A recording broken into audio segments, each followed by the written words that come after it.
You. Saw you at the inn. I know what you are. Don't know why you killed these people, though. Clearly wasn't for their blood.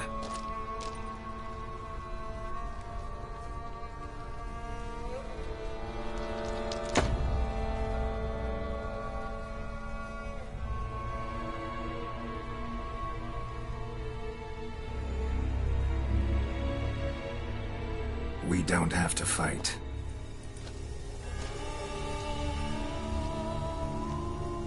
You are wrong.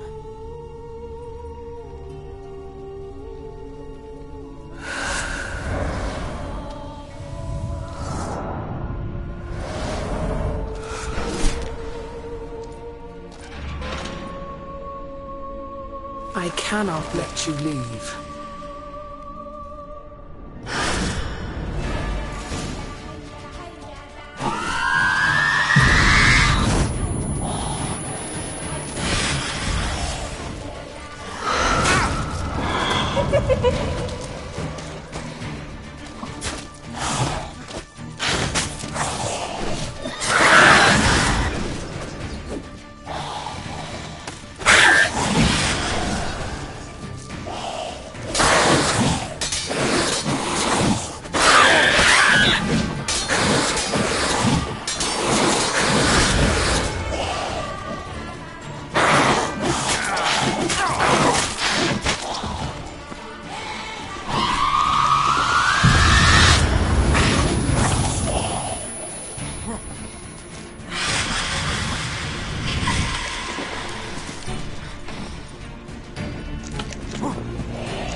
Stinks. Waterlogged. Both hands amputated. Body was quartered just as I thought. Laid in water for some time. Head swollen, and something took a few bites out of it. Something in the throat.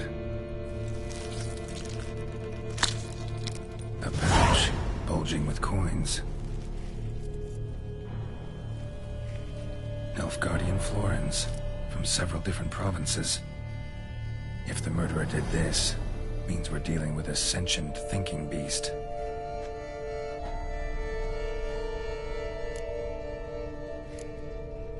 Body was chopped up after death. Blows struck with great force, but bones sliced through, not crushed. Creature that killed him had long claws, sharp as a witcher's blade. First sank its claws into the victim's heart. No Bruxa did this. Third hand. A spare? Except it's clearly not the victim's. Guardsmen must have not noticed it as they picked everything up. How's this possible? Still warm. Blood still flowing. Several monster species can regenerate. Never heard of that happening to their severed limbs, though. Or of their limbs seeming completely alive after so much time. Examine the tissue more closely later. Might learn something.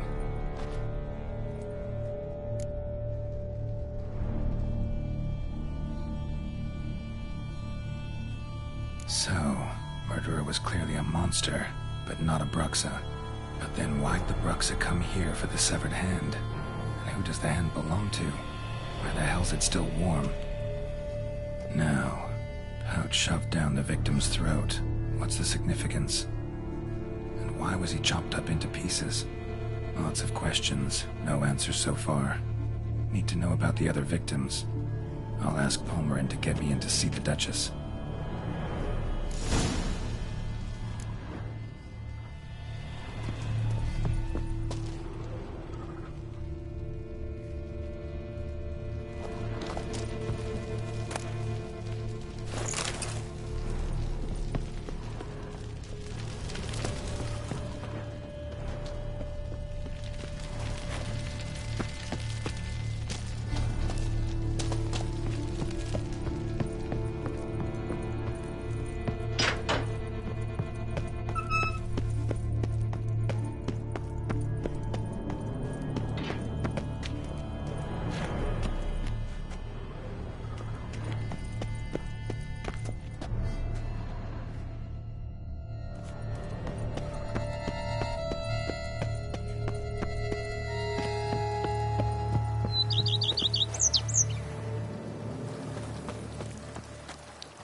A fruitful hunt to you, Witcher.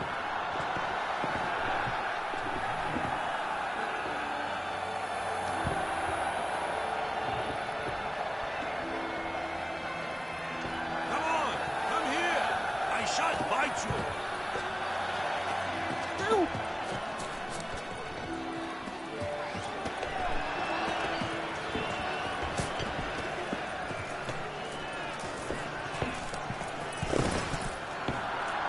Just food in my eyes to spy from course. Where have your journeys taken? Giant belched.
have embarked on a quest of true wonder. A horde of challenges awaits. Sounds compelling. Virtue always trumps villainy. His friends at his side. Such a valid complaint. Our friends in high places. Please give them antagonisms. Oh, that's bad luck. I don't believe I know you. Beg your pardon?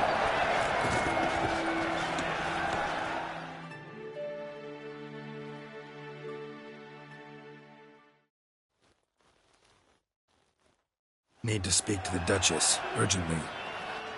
All right, you scamps. Story's done.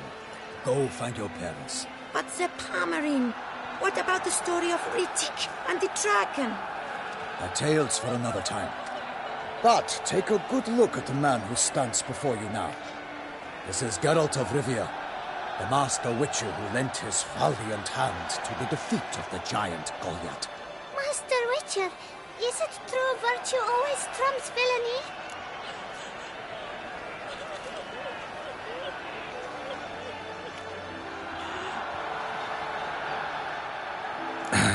Yeah, virtue always wins. But the Black Knight, he's a villain and he wins. The cutter of Casteldaccia, too. Moral victory, that's what counts. Rubbish. Now, that will do for questions. Go find your parents. Knight and Highness has doubtless arrived at the tourney grounds to watch the battle in the arena. If we hurry, we'll be in time to speak with her before the spectacle begins. Lead the way.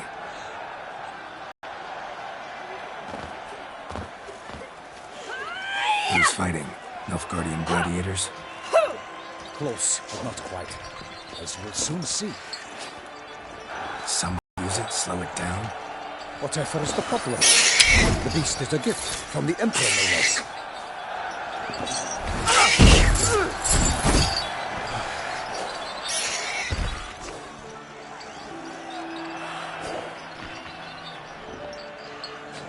This is dangerous. Bells on its tail aren't enough. I saw a spectacle of the sort at the arena of Nunley. There, a knight defeated a Shelmar with bells on its tail. Might have gotten lucky. Shelmar might have been lame. Who knows? Only a Witcher has a real chance against a healthy Shelmar. And that's not even every Witcher. Besides which, releasing a monster that dangerous in front of a crowd, plain irresponsible.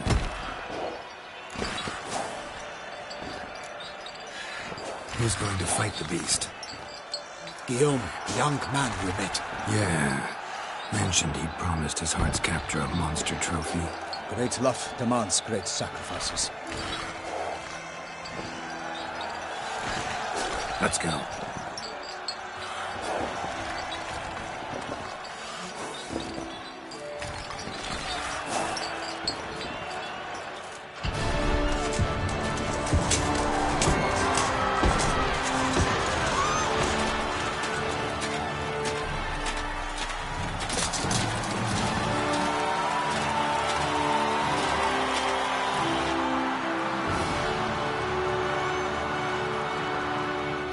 I dedicate my imminent victory to fair Lady Vivian.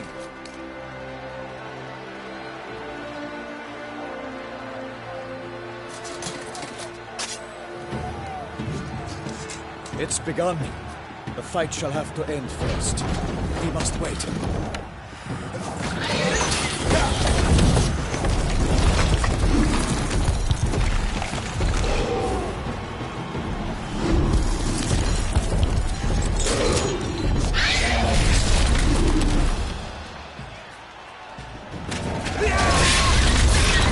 Got a bad feeling about this.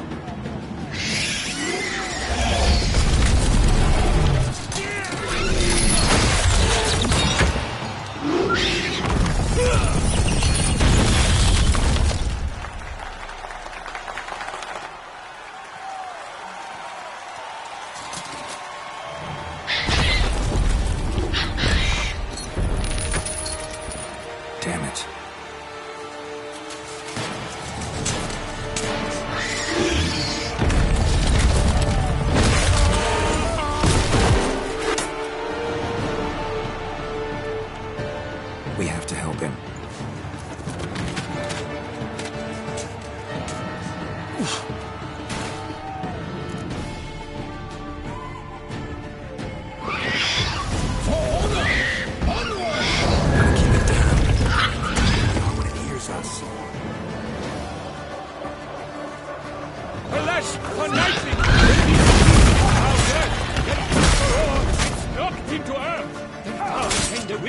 In one mighty bound, it fights to the beast, its plans confound!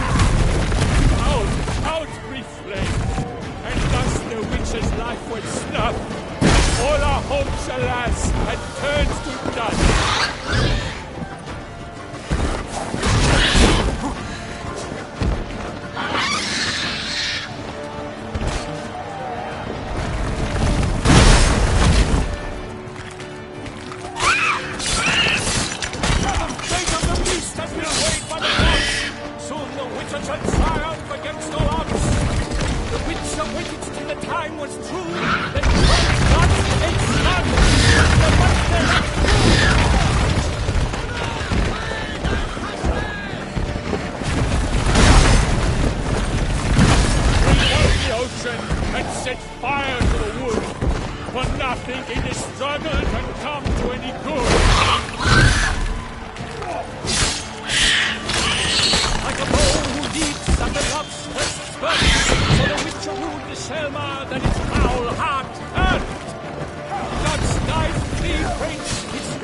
Strikes belly, Selma's cries wrinkle out, blood transforms into jelly.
that Selma lies defeated by Geralt of Rivia, master of the witchering trade. Behold, as the last gasps of life seep from the beast.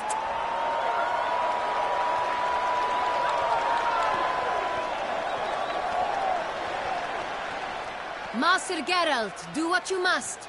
Finish the deed!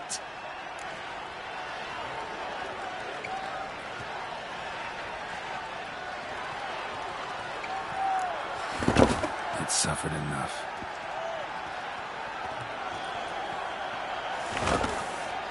The monster lies slain! The fight is done!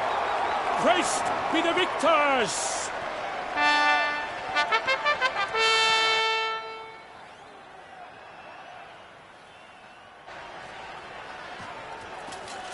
Guillaume? The lad came damned close to dying. I'm fine. Not hurt at all. Vivian? Smile as befits a hero and keep silent. Speech clearly paints you. She approaches.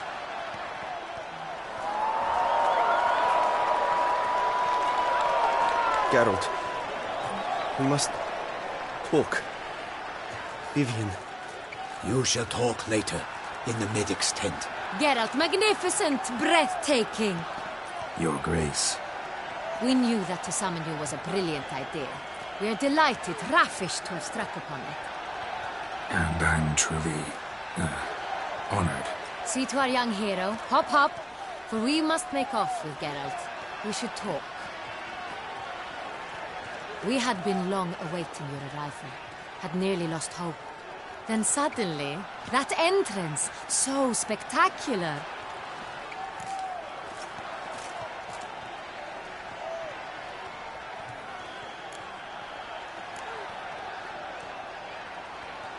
Your Grace, my contract. I'd like to discuss it. Naturally, but not here. We shall need Damien. He led the investigation pending your arrival. But whatever could he be? Come, we must find him.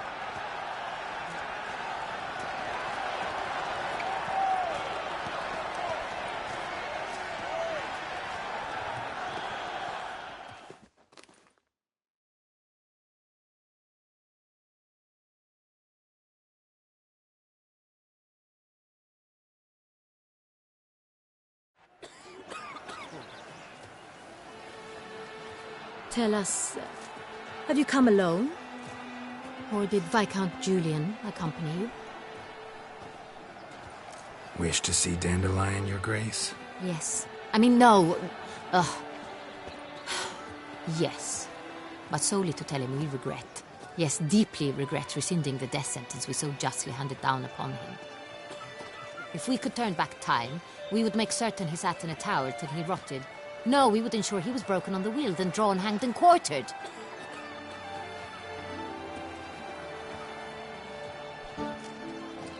Ah, the very man we would entrust with these tasks.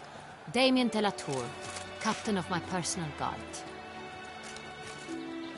Your Grace, Witcher. Greetings.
Sorry to have to tell you, but the guardsman handling the last victim's body... I know already.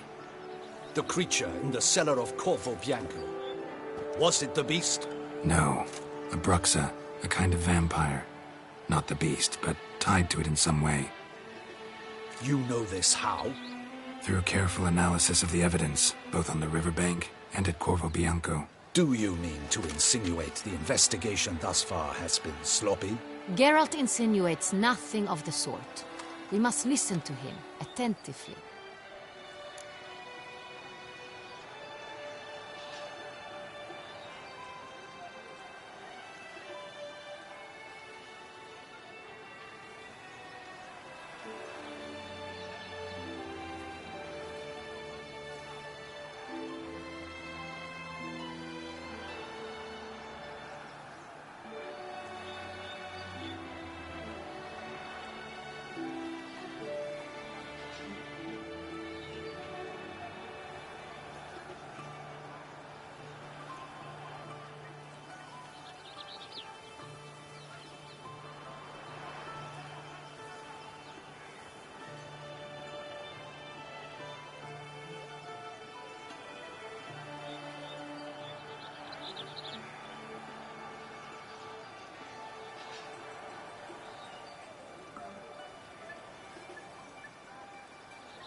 I examined the body of the beast's last victim. Might have found something. Need to analyze it. A quiet place, that's what I could use most right now. And maybe the help of an alchemist or a mage. Also like to hear all you know about the previous victims. Take it Sir Delatour is my man for that. Firstly, call me Damien, please. Secondly, you should know I spoke against summoning you here. I've heard much about you. You bring trouble, or thus far have, always. And we've enough trouble as it is. Yet we are capable of defeating the beast on our own, without an outsider's help. I've no doubt about it. Damien, we settled the matter of the Witcher's employ some time past. Definitively. Since you have broached it nonetheless, let us discuss Geralt's pay. Are the legends true? Do Witchers usually demand that which you find at home, yet did not expect?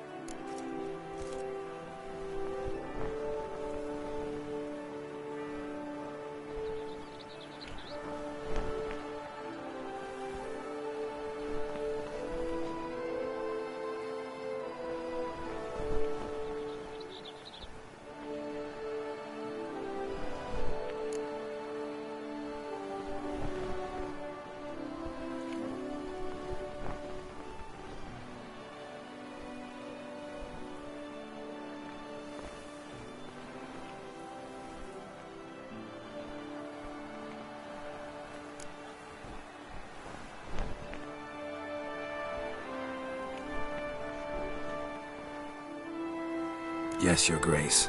The law of surprise. Time-honored. We shall becant it.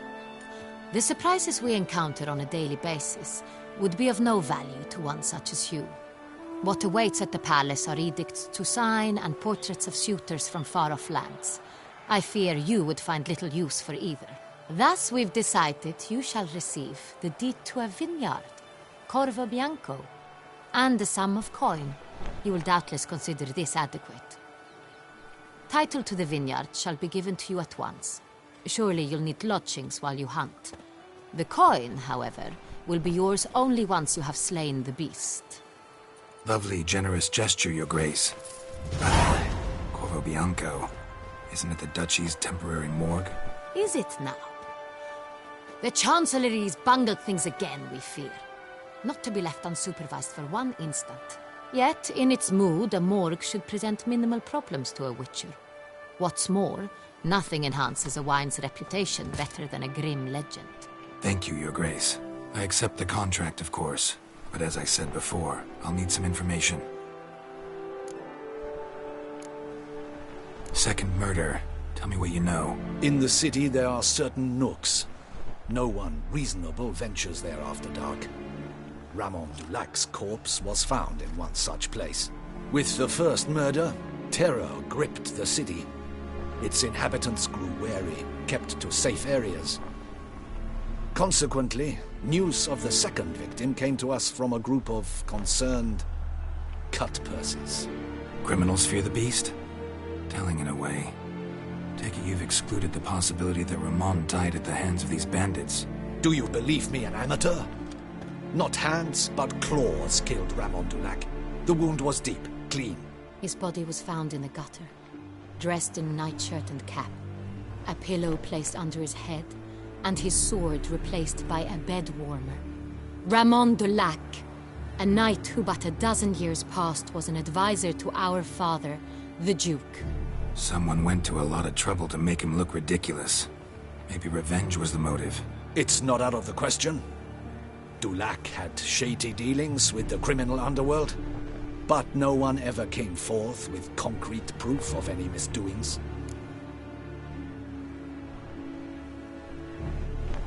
How'd it start? Who was the first victim? Crespi was the first to die. He was famed once for his many glorious tournament victories. Then he grew old, hung up his sword, and took to winemaking. Crespi was not loved by the wine merchants. He was ruthless in business and thought to cheat many a time. He asked us for a dispensation from all court ceremonies. We did not grant it. We could not. Once you've taken the oath of a knight, you remain a knight till death. How'd he die? Where'd they find the body? Quite unusual, the circumstance. He was at a feast when suddenly one of his fellow feastgoers noticed he was missing. The town watch found him an hour later. On his hands and knees, propped against the town pillory, his sword hanging from his neck. He had died of wounds inflicted with claws, not a weapon. Blows of great force. So he died suddenly, but the body was on its knees, meaning someone posed it. So it seems.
So, first two victims were knights, best years behind them. The same could be said of the third. Sir Delacroix was wont to claim that in modern times, knights face new challenges. Enterprise being the latest addition to the chivalric virtues. He made a veritable fortune in the grain trade. Palmerin even nicknamed him Sir della Stinci. Found a coin pouch on his body. Contained florins dating from various times, hailing from different provinces of the Empire. Delacroix loved coin, true, but had no patience for numismatics. Lots of similarities between the victims. All the bodies were found in strange places under extraordinary circumstances. Seems the murderer, whoever or whatever it is, has some meaning to convey. These were honorable men. We are horrified by the disdain, the disrespect with which they were treated. These were knights of Toussaint. Blast it. Might be the point. From what you say, none was a model of virtue. Ever considered that's what the beast's trying to draw attention to? All the murdered men were knights who swore fealty to the 5 chivalric virtues. And even if the... Knights of Toussaint swear fealty to what virtues exactly? Honor, wisdom, generosity, valor, and compassion.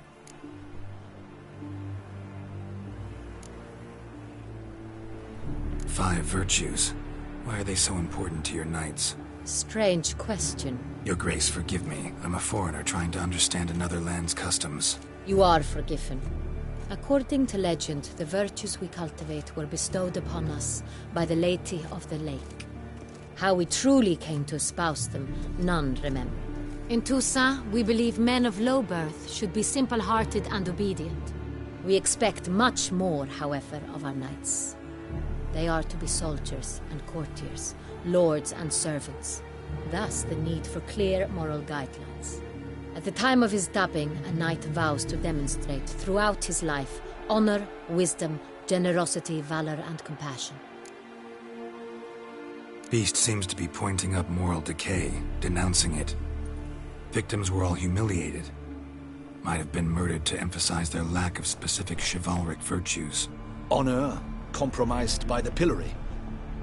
Wisdom by ridicule. Generosity by a coin pouch shoved down a throat.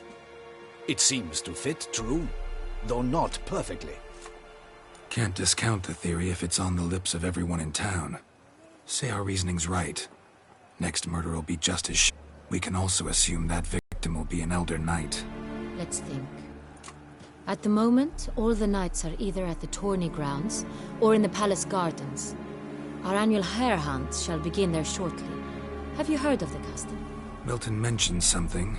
Seemed excited to prance around in a bunny costume. Not sure why.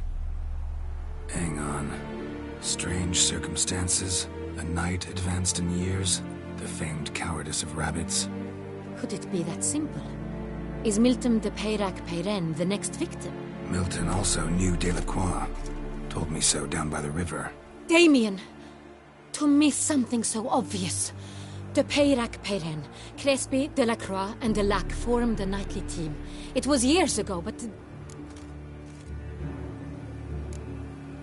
They were a team? They were close friends, tightly knit, and as such earned the trust of our father, the Duke. We often witnessed him turn to them with delicate matters. Later, their paths diverged. Unlikely to be a coincidence. Beast must know it too. It's a lead, I'm sure. Your Grace, we need to find Milton, immediately. Rather problematic. You see, the garden entertainments are due to start, and he's disguised as the hare, hiding somewhere, waiting for some tipsy courtiers to find him. The hare's hiding place is a carefully guarded secret. We must call off the game, at once. First and foremost, we must remain calm. Damien, order the garden searched immediately, but discreetly. By no means can we disrupt the festivities. Panic will only incite the beast to strike sooner. And you, Witcher, follow me. My gardens, my night, I shall take the fall. A murder is out of the question. I will not allow it. Not near my palace. Horses? Ready our horses!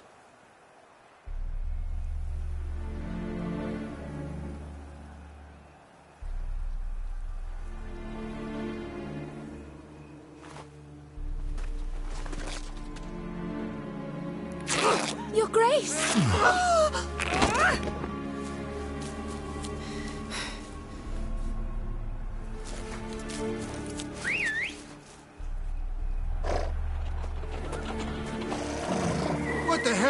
Why, I should... Your Highness, I... Mind it doesn't get wrinkled. Onward!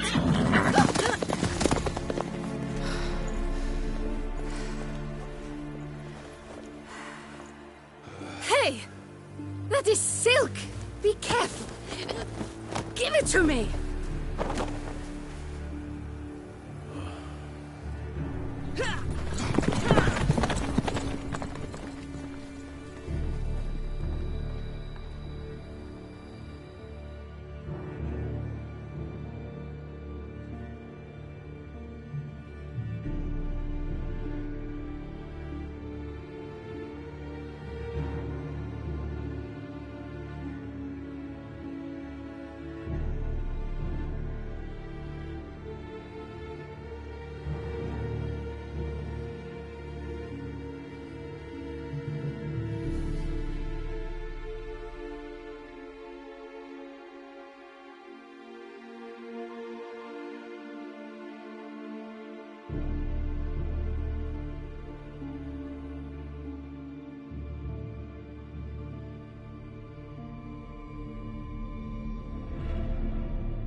Your Grace seems right at home in the saddle. Like the wind!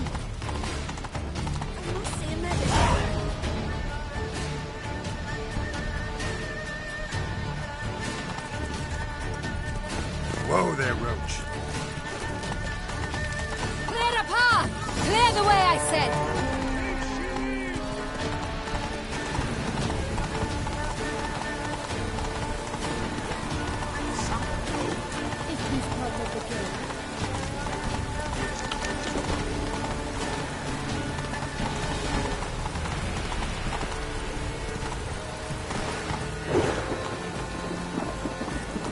Not so fast, There! Roach. Just round the corner! Hurry! We must go to where the game is being held. The participants must find a unicorn's horn, a golden fish, and a phoenix egg.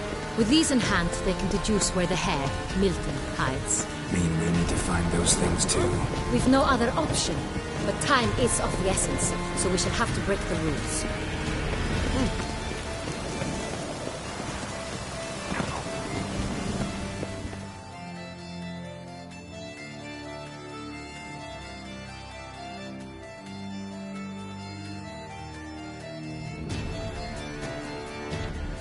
Here.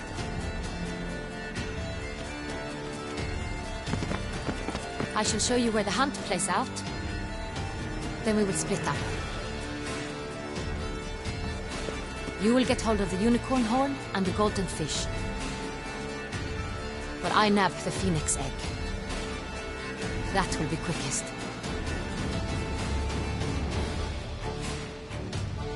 Golden fish. Do I need a rod or a net? Please, Geralt. It's not a real fish. Look there, towards the water. See the lights?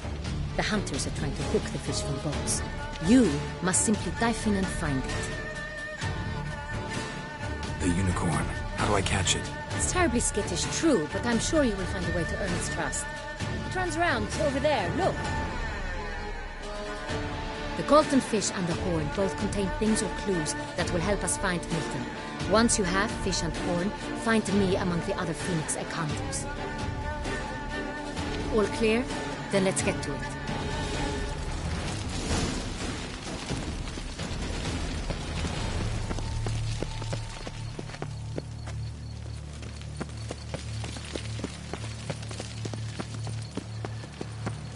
Fiorano of the 1290 vintage. I do encourage you to try. Long live Duchessa Anna Henrietta. Holy St. Arthur!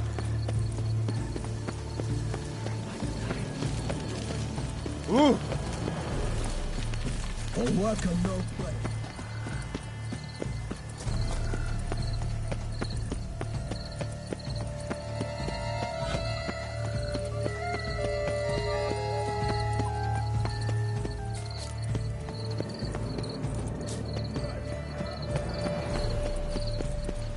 Golden fish should be easy to spot once I'm under. What the blazes?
Hey, wait.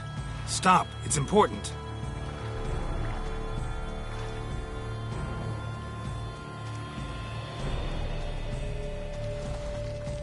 King Cormorant, sire, accept this offering we bring. Prithee cast upon us your merciful eye, and bear before us its secrets. As the moon is heavenly coursed of trace, in my domain I await that moment of grace, when a soul of good or ill repute brings me a gift, fitting tribute.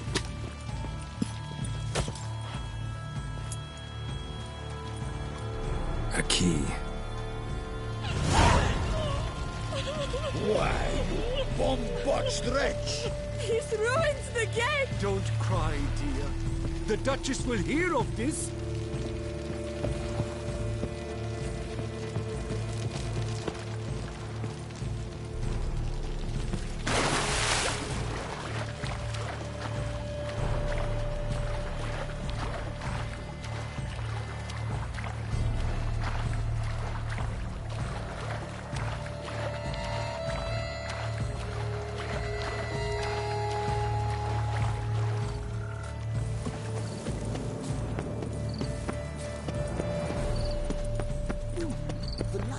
Positively useless.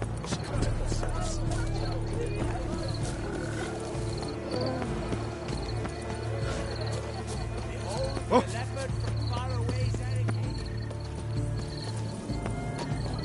A fruitful hunt to you, Witcher.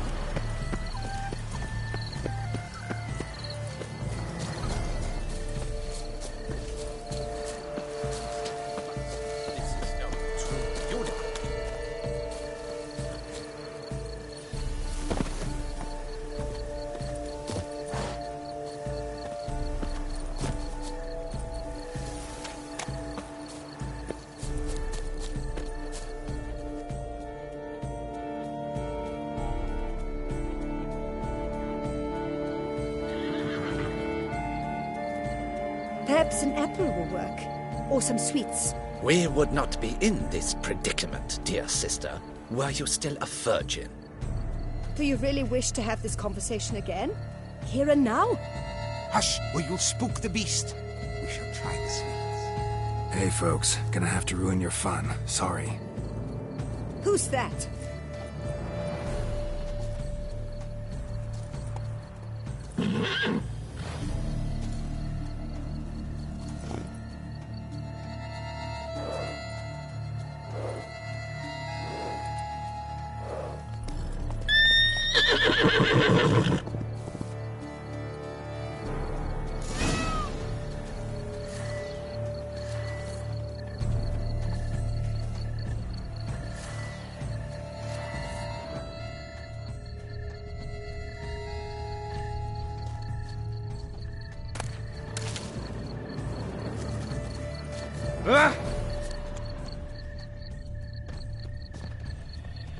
Ophir is thought to catch horses. Roach likes carrots. Maybe Unicorn will too.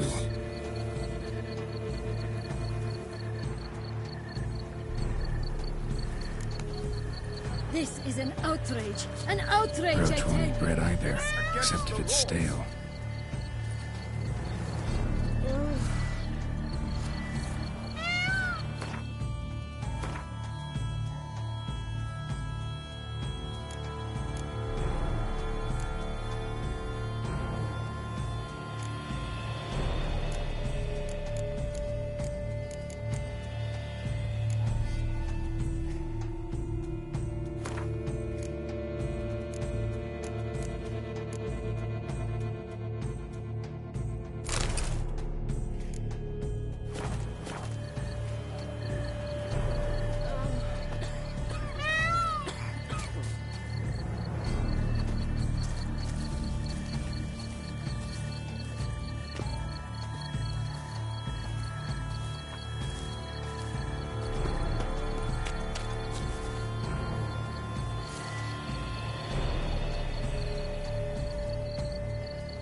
What would you say to a delicious, crunchy carrot?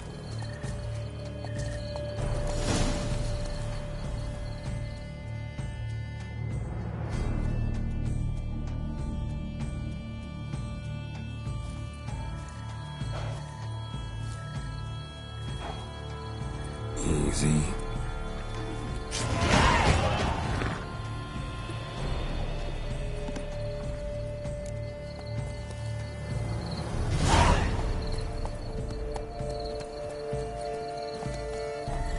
Giddy up.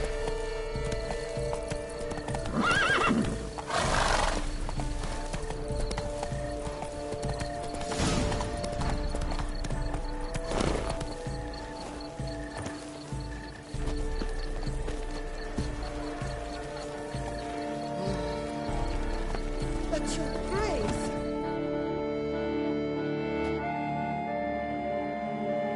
If you please, Your Grace. We do not please. We act out of the highest necessity. All shall be explained later. But it's against the rules. I am the rules.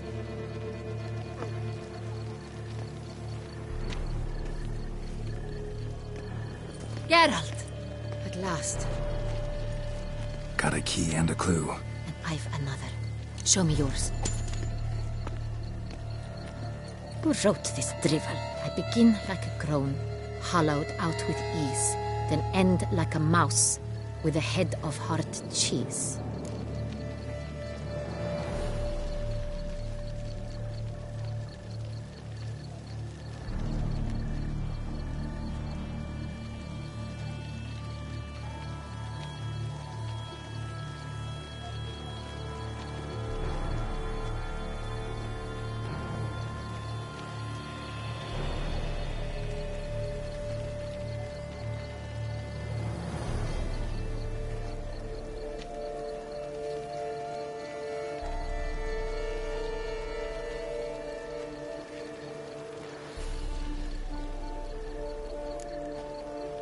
Mice and cheese.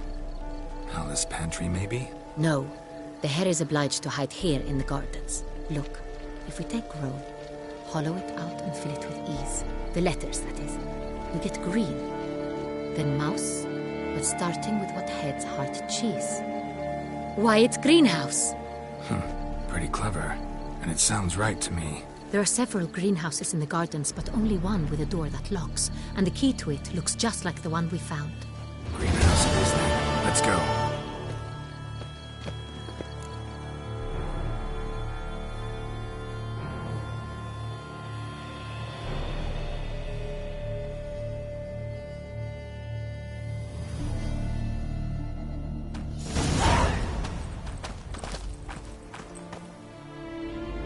Wait here.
I'm here.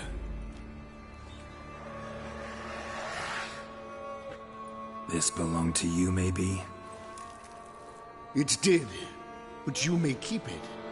I've a new one. I do not know you. I've done you no harm. Yet first you butchered a Bruxer who was dear to me. Now you pursue me. Why? You've killed 4 innocent people, at least. And you? How many innocents have you cut down?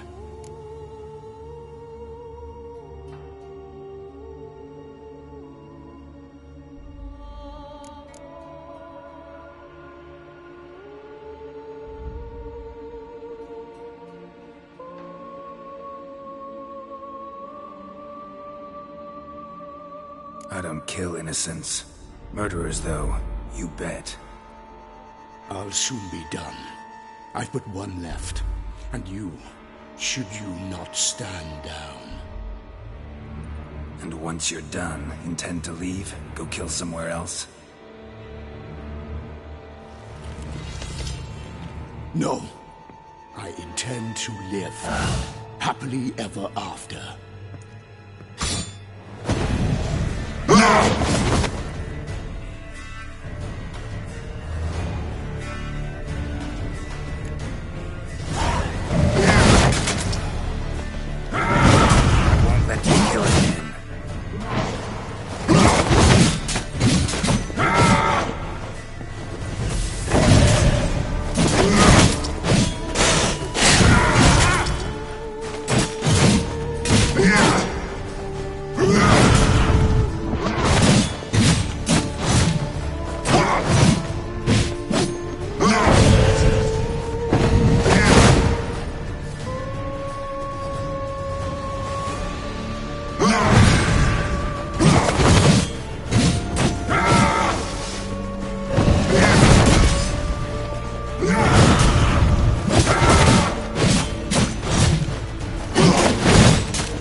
ought to stay where you were. Regenerate! I know you're in trouble. I can help. I'll help myself! No, he's my friend.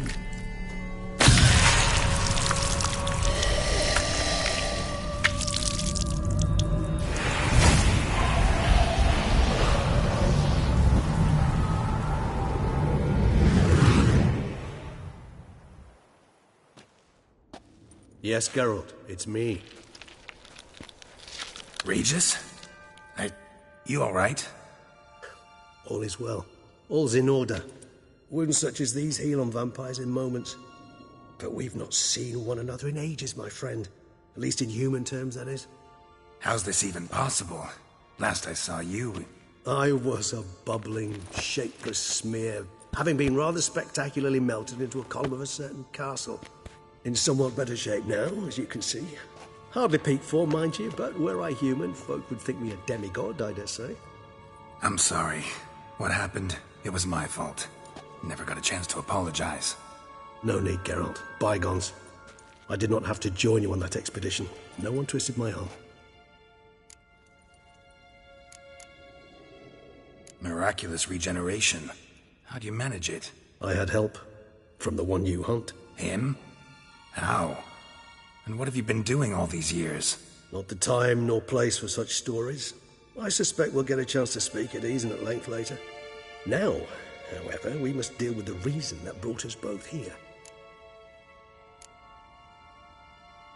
So you being here, it's no coincidence? Your powers of deduction seem to have waned not one bit. I'm happy. I came here for Dettlaff. I fear he's become entangled, landed himself in serious trouble. So that's his name.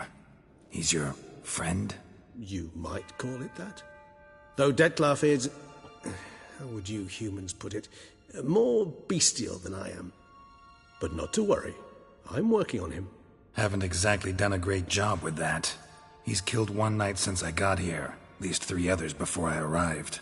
For good reason, I'm sure. Understand, Dettlaff is not some decadent shit who kills for sport, or to assuage a dryness of throat or a dullness of mood.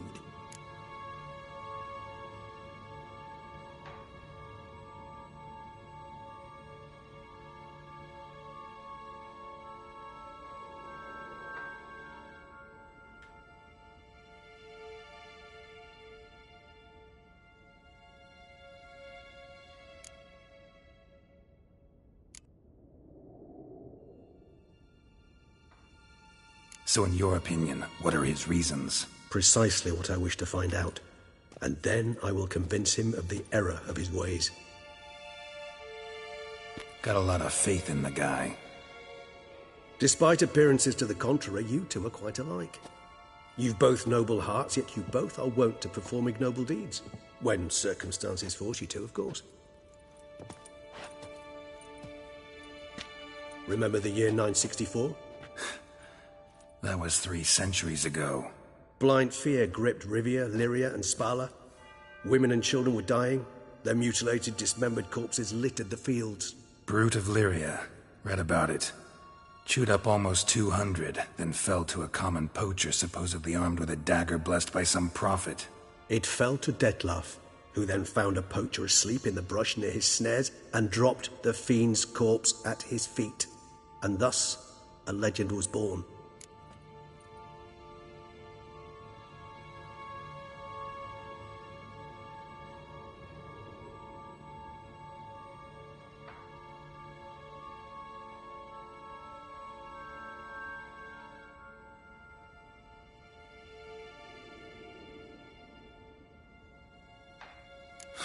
Vampires rarely help humans. Must have had his own agenda, hunting the beast. You err. He slew it for one reason alone. The monster killed a lad who once, in the street, had offered Dettlaff an apple, expecting nothing in return. Terribly noble of him. You do not have a monopoly on altruism, my friend. Vilgefortz melted my body. Dettlaff found what was left. As per our codex, he had a choice. To leave me where I was, or to care for me and nurture my remains. He chose the latter, regenerated me at no small expense in his own blood. Do you know what that means to a vampire? The gravity of the endeavor? Probably same thing it means to a human. You owe him your life. Much more than that. The act itself made us blood brethren. A bond so strong humans cannot even imagine. Which is why I know something ill is afoot. Always had an overdeveloped sense of empathy. Each vampire has a unique talent. One they hone over centuries. It's precisely what renders us so difficult to classify. Dettlaff's trump card is his herd instinct, his tribal propensity. In point of fact, he prefers the company of lesser vampires and shuns that of humans. If he walks among you, killing egregiously, it can only mean something's upsetting, immensely.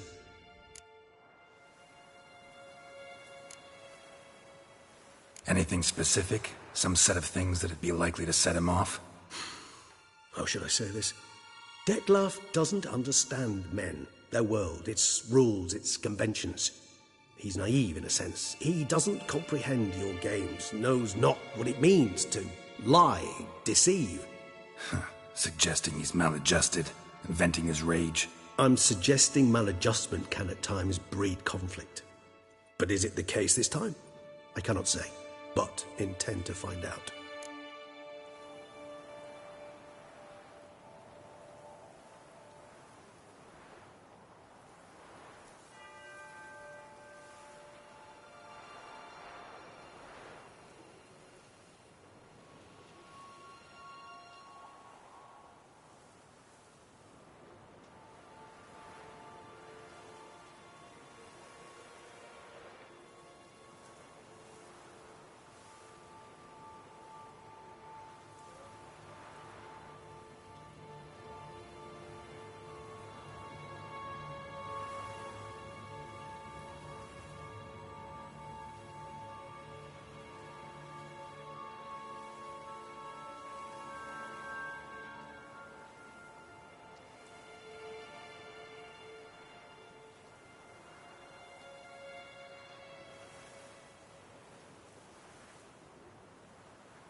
Gotta find him, before something upsets him even more, and all Beauclair is awash with blood. Well, we share a cause then, just like the old days. Not entirely. I mean, when I find him, you know. I know you've a contract on his head. Yet your true task is to stop the beast killing, not necessarily to kill the beast, am I right? All in all, sure. Let us find him. By the time we do, I hope I'll have convinced you Dettlaff is no monster. Fine, all right already. But for now, evidence is stacking up against him. Hear that? The posse. Knights must have tracked me here. I prefer they not find me here. I've makeshift quarters at Mère Lachaise Long Cemetery. We'll meet there. See you.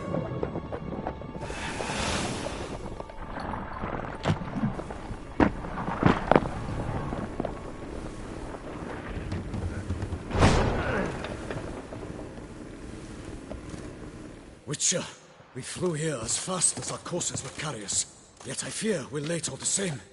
Pray, where is the beast? Still investigating. About to inspect this site.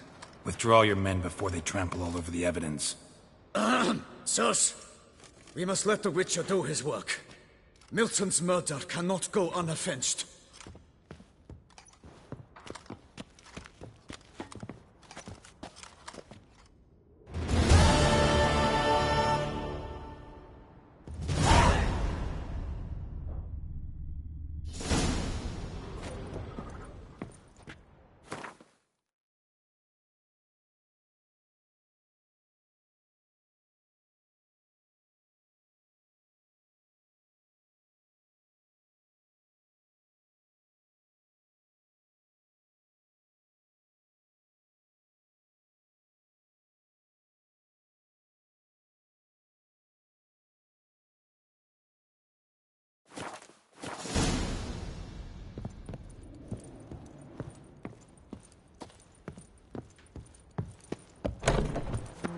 us!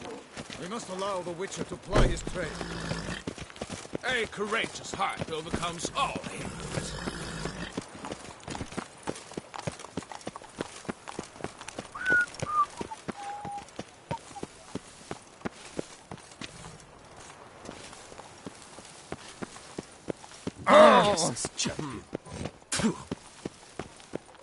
I'm watching your flinty hide. Ooh!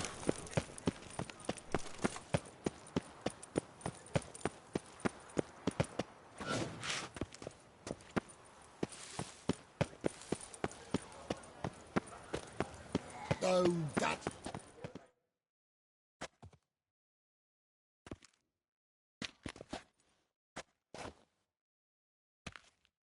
Sir!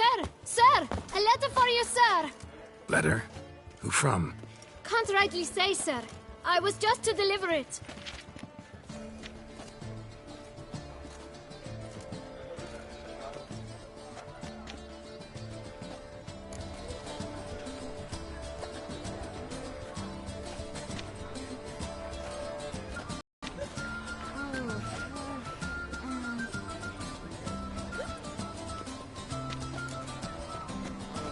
Here. And thanks. No, sir. Thank you. And I truly hope I'll be of service again. My dear friend.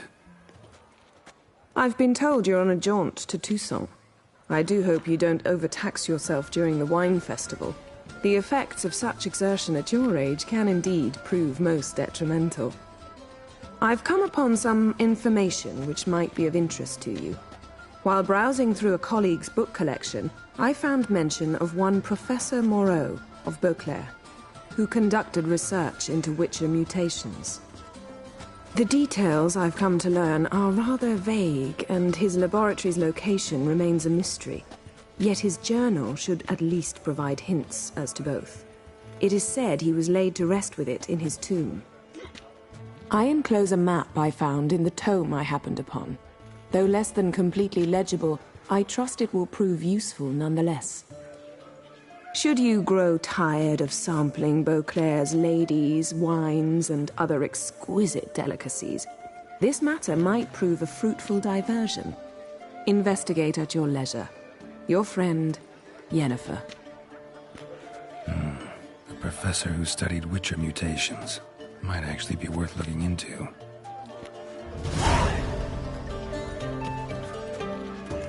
Give us a breather! Return to traditional values and morals. Never you That are. is the remedy for The air Toussaint's here is problems. such that one is never hungover. Lac Selavi. Might be worth looking into.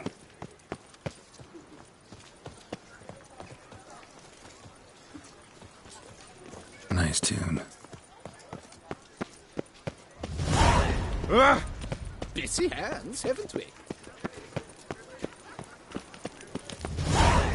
Here in Beauclair, Disperse! both right and fair. The exhibition Oh. of the original Love Dauphren and monument will wine remain council, closed. To be born in Toussaint is to be born under a lucky star. Vive la fête!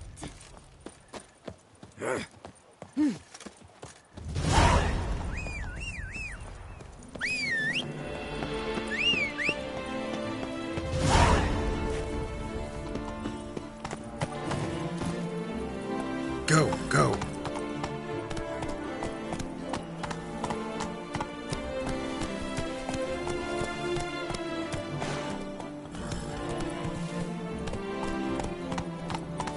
Whoa!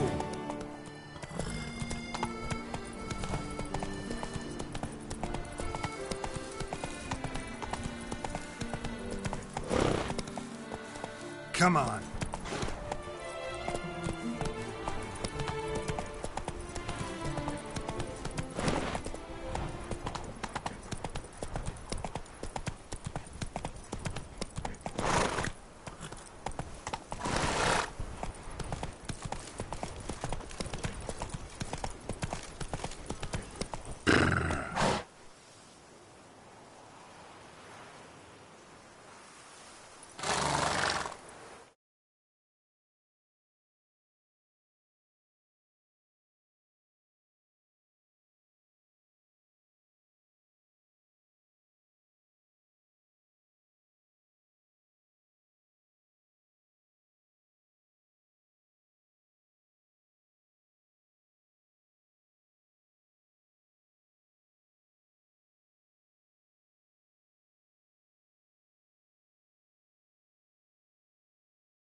Go, go.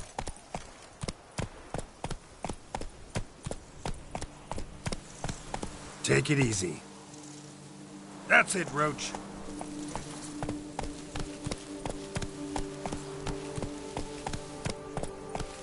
Not so fast, Roach.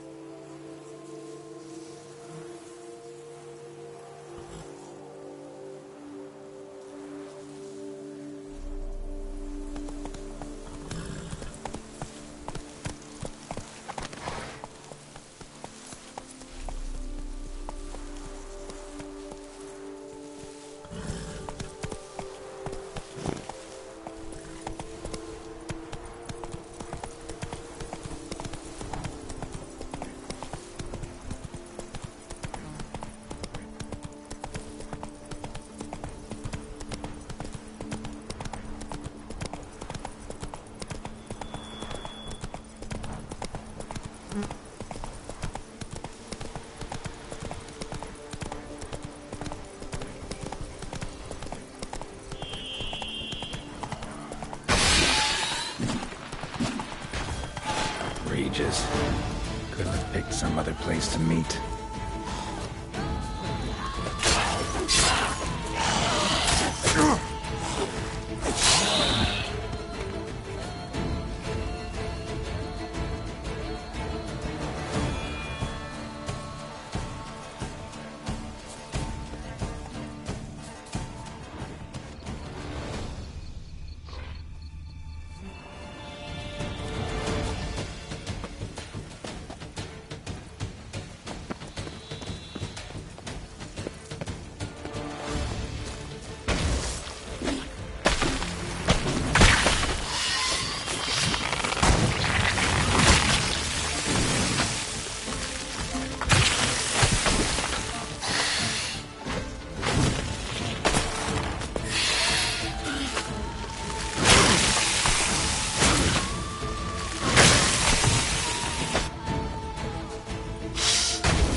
حملها من الإماراتي راح تشتغل معك على السعودي.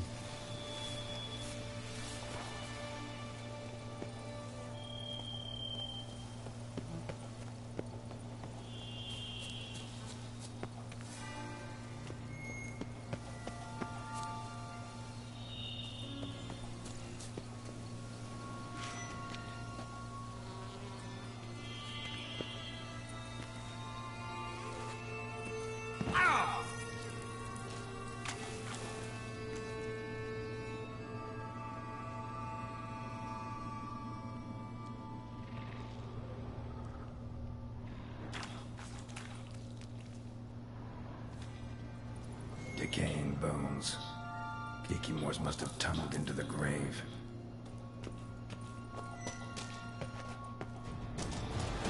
Kikimors. Victuals aplenty around here.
stench.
There's something here. Need to use the eye.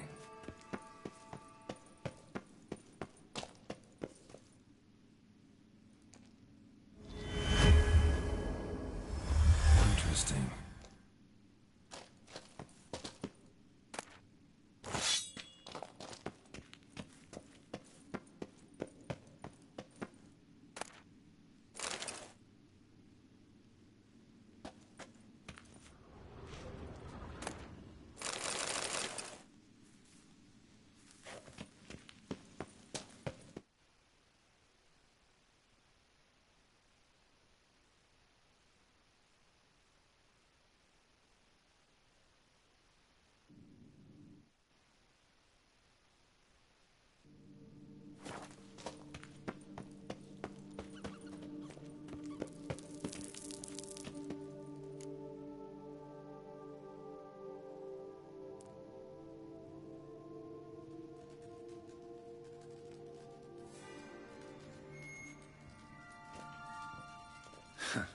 Agreed to meet a vampire at a cemetery. How much more cliché can you get? Nothing comes readily to mind. Though we did not meet, so I could prove how very original I am. True enough. Need to find your friend. I'm hoping you'll agree to help. I shall do whatever's in my power. Yet what you want or even need must matter little. What matters is what Dettlaff wants. If he does not wish to be found, you will not find him. Ever. End of story. Come on. Gotta be some way.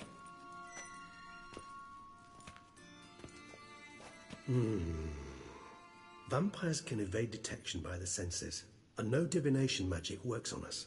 Even the most precise megoscope would be useless. And this? Could this help? Wherever did you get that? Off one of the beast's victims, found by a bend in the river. Body was chopped in pieces. 3 of those pieces were hands. Hand with the ring seemed the odd one out. Abruxa had taken an interest in it.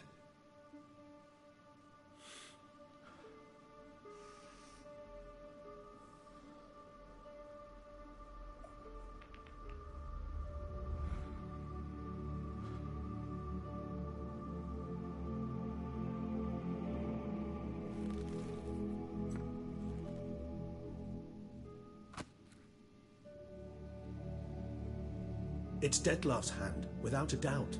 It will do splendidly.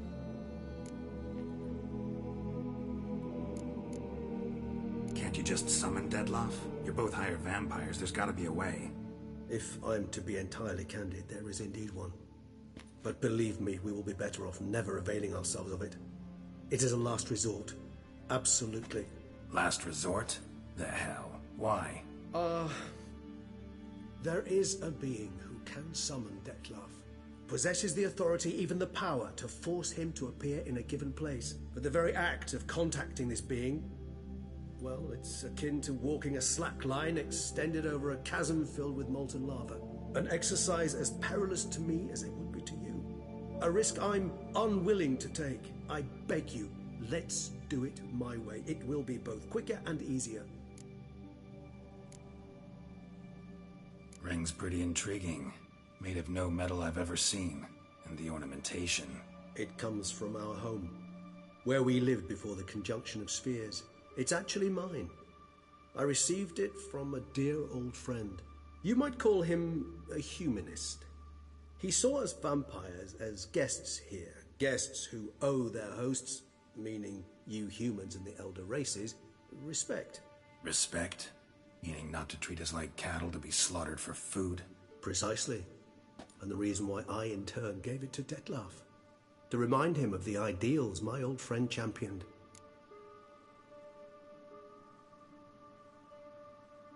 The hand. What do you plan to do with it? You've heard of Kovinaris' theory of tissue memory retention. Rings a distant bell. Read about it in Alchemia Oblitera. There's a copy at Kaer Morhen, tattered, nearly disintegrated. But if memory serves, Kovinaris never managed to prove it worked. He did prove it, just never managed to publish his findings. He and I corresponded, you see, after we became friends. Thus, I know he completed his research and performed the first tests. It's complicated, so without delving into details, it is possible to use any piece of tissue to reconstruct what a whole body experienced. How's it work? We need any special equipment? We must brew a decoction which Kovinaris gave a rather poetic name. Resonance. Once imbibed, it sends one into a trance similar to that induced by narcotics. This triggers visions of events linked to strong emotions experienced by the tissue's owner. Picture it as dreaming a fragment of someone's life. Any chance we might see what Dettlaff was doing just before he lost his hand? Indeed. Though I also hope resonance will reveal the location of Dettlaff's hideout.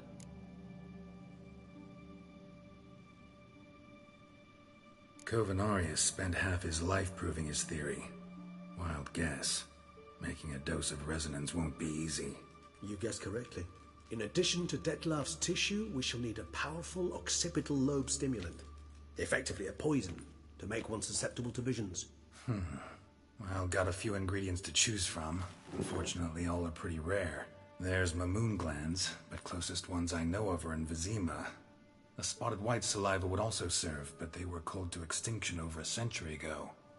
Could go with a kobold's eyes, but the creatures are sentient. Rather not gouge one's eyes out. Given that we lack the time to sleuth this out ourselves, permit me to summon some help.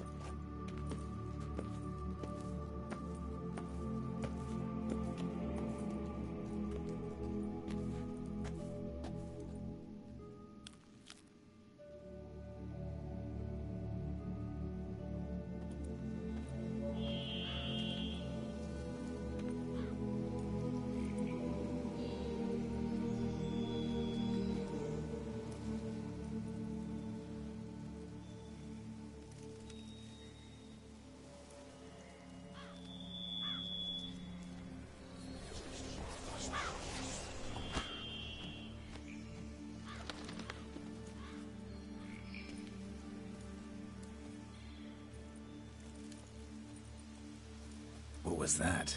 A raven? Rather a common sight at this latitude. Very intelligent fowl. I asked him to look for the creatures you mentioned. Him and his brethren. Perhaps they'll find one in the area, and I would hazard that a flock of ravens will spy any said creature faster than a solitary witcher would. With all due respect to your skills, my friend. It will take them some time, nonetheless, so perhaps you'd care for a snifter of mandrake.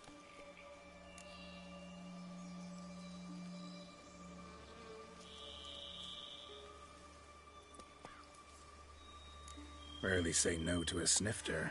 Sadly, this is but a weak infusion rather than a proper distillate. Even better. I remember your mandrake hooch. Made people say things they'd have rather kept to themselves. Now, what could Geralt of Rivia prefer to keep to himself?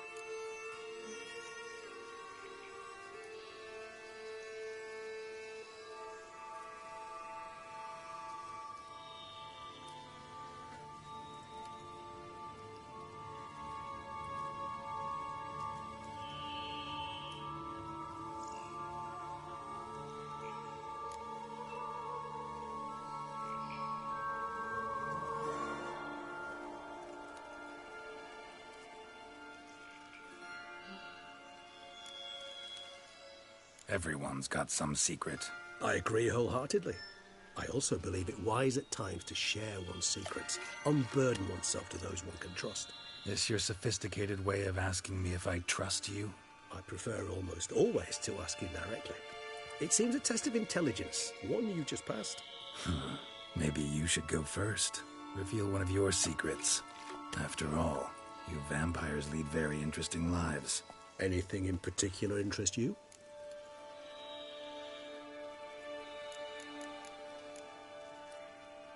Always fascinated me the way vampires can regenerate. A hand growing back is one thing, but Detloff recreating you out of a wet smear? Something else entirely. A difficult and laborious process, but one that's possible, as my presence proves. But I've heard you too had quite the adventure. They say you lost your memory. For a bit, but Triss helped me get it back. Actually pretty damn lucky I only had amnesia. Yes, you humans are rather buggered in those terms. To strip you of life is, well, it's just plain easy. I've always pitied you in that regard. We vampires are much harder nuts to crack. If a member of another race kills one of us, we can be reborn with a living higher vampire's help. However, if one of our own strikes the deadly blow, death is permanent. There can be no rebirth. One of the chief reasons why vampires long ago swore never to fight one another. Got a new life, a new body. That give you a new start, blank slate? Starting all anew is a very broad concept. What exactly do you mean? Your blood addiction, say. Wondering if your body's the same, if it still remembers. Maybe if you drank now, you wouldn't get hooked. All addictions are a form of slavery. Re-addiction's not a risk I'm willing to take, just to test a hypothesis about corporeal regeneration and whether propensities carry over. Fair enough. Curiosity, that's all. Sorry. Not to worry, Geralt. Curiosity's a natural reaction under the circumstances, apart from which I've always valued that trait in you. Gotta ask you the big question. One everyone wonders about. What happens after death? You wish me to tell you if the human belief in the gods is well-founded? Well, that I do not know. We vampires differ exceedingly from you humans. Our matter, that of which we are composed, can exist without form. We require neither a heart, nor a brain, nor air to breathe. But were you dead? As humans understand death, yes. Feel anything? Understand anything? It's rather hard to explain. I felt something very unsettling. Something I cannot even name, for I did no reasoning. Only after rebirth did I begin to understand that what I had felt was cold and unimaginable fear. If not for Detlaff, I might have drowned in an eternity of icy terror. Can't have been alive then. Sheesh, experience like that must be vicious. Indeed. Yet you are aware we don't see death as you do. The way you cling to life, we find it entirely peculiar. You are mortals, ergo it's a foregone conclusion. You will die. It's but a question of time. Thus, I often find myself wondering why you try so very hard. To die at 20 years, 40, even 100, what's the difference? They're all but the blink of an eye. Depends on your point of view. Man who's got 1,000,000 crowns to spend can't possibly understand one who's only got 20. Very true. One's outlook can indeed change much.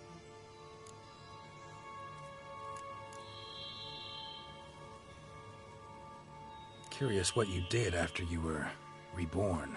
as I'm sure you can surmise. At first, I was thoroughly absorbed with recovering.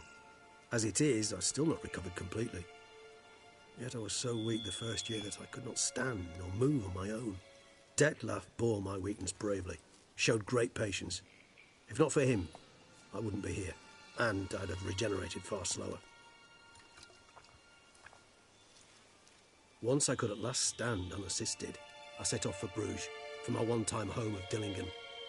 There I led the peaceful life of a rural healer and surgeon, enjoying my neighbours' respect and, in fact, constituting the exact opposite of the monstrous vampire the populace imagines. Bruges, you say? Rebirth make you sentimental? Perhaps a dash. But what of you?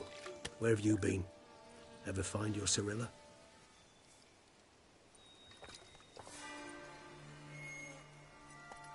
Back then, yeah. But we parted again soon after.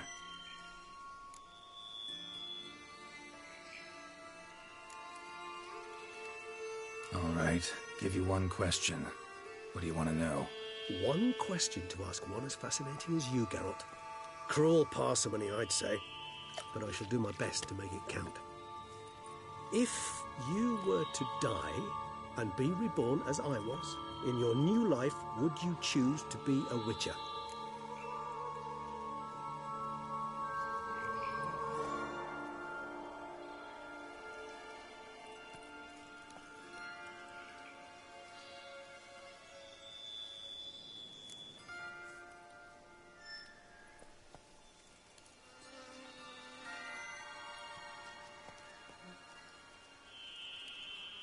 That's what interests you most?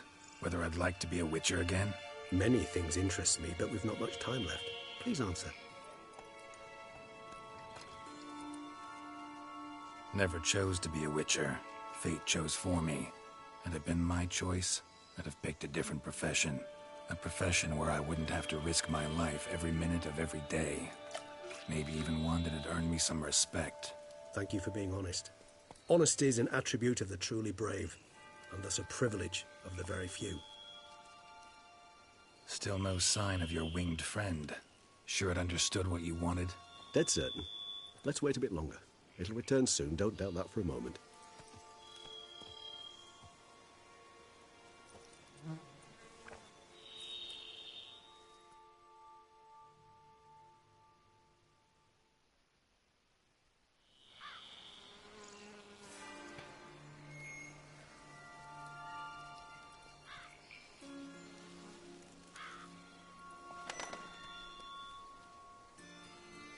Ever vigilant, even in his sleep. Quite vampire-like, in fact. Are you absolutely certain they don't administer a few of our genes during the trial of the grasses?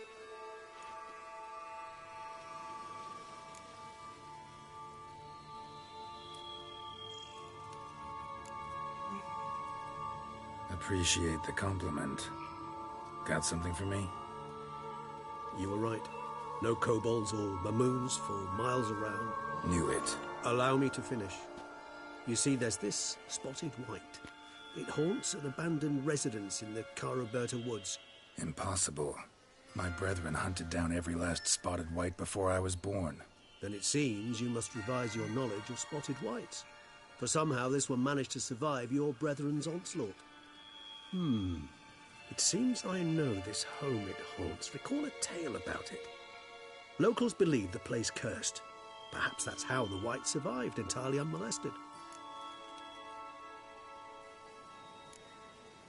Whites rarely appear in the woods, even less likely to find them in abandoned human homes. They inhabit remote wildernesses, old abandoned cemeteries.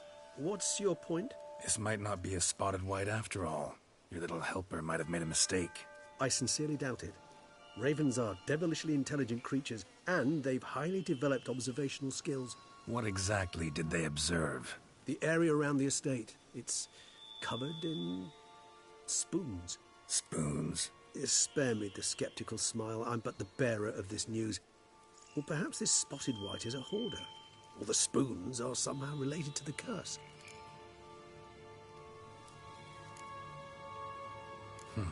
Know anything else about this curse? I don't recall much in particular. Really don't attach much importance to such things. It was mentioned to me as an anecdote, no more. Come on, search your memory. Something, anything could be important. I believe it had a relation to hunger, or, perhaps greed, rapacity. Someone was punished for something... Textbook definition of a curse, pretty much. Sorry, Geralt. I try not to clutter my mind with the details of every far-fetched tale I happen to hear. What are your thoughts? A specimen of a species thought long extinct, and a curse in one place. That a coincidence, or are they related? Ah, professional curiosity. Personally, I've nothing against you delving into this dilemma, but please remember we need the White's saliva. Nothing beyond that. Let's do this. Start making your decoction while I go get some saliva from that White. Uses it in its brews. Do you imagine the White will simply sell you some? Worst case scenario, I'll bring you its salivary glands. They ought to do as well. For a moment there, I imagined you asking the White to spit into a vial. Quite amusing as a thought, but the salivary glands will do fine indeed. So, see you later. Yes, till later. I shall start by perusing some tomes. Tomes? Thought you were gonna make this decoction. We require one last ingredient. Alas, obtaining it could prove a trifle toilsome. Thus, I hope to identify a suitable alternative. All right. Good luck. And to you, my friend.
Decoction coming along?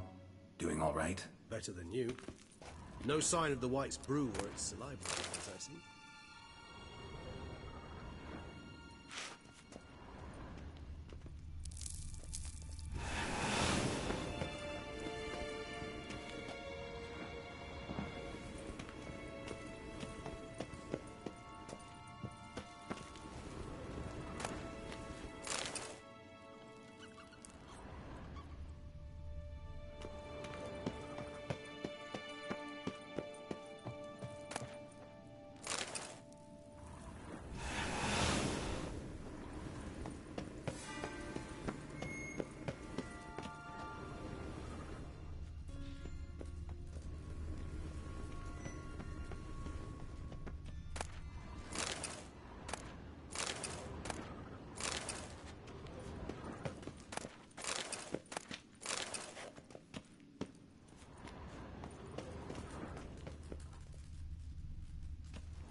auction coming along?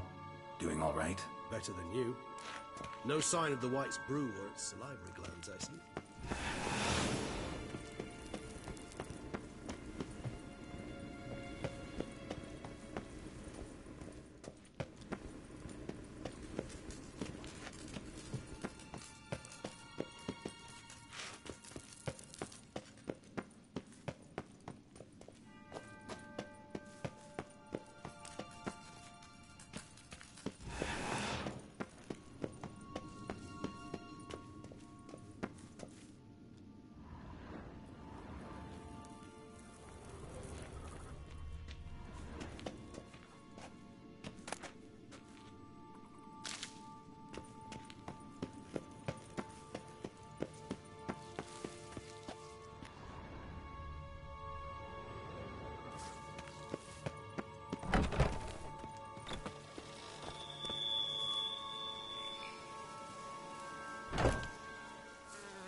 What now, you piece of filth?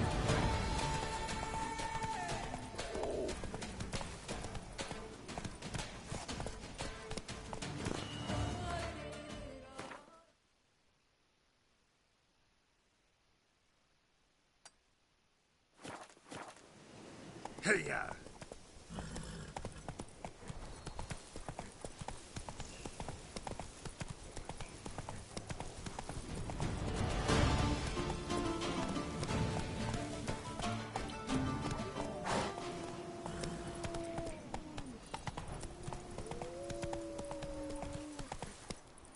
Faster.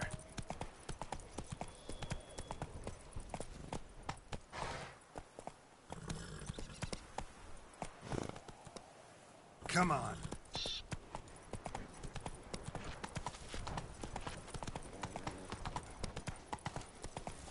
Stocks and the whip await those running riot.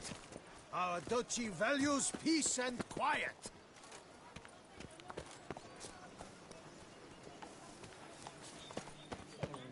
If my lips don't stink of wine, my wife won't know they're mine! Hi there, ho there! My regards. Hi there, ho there! My regards. Hi there, ho there!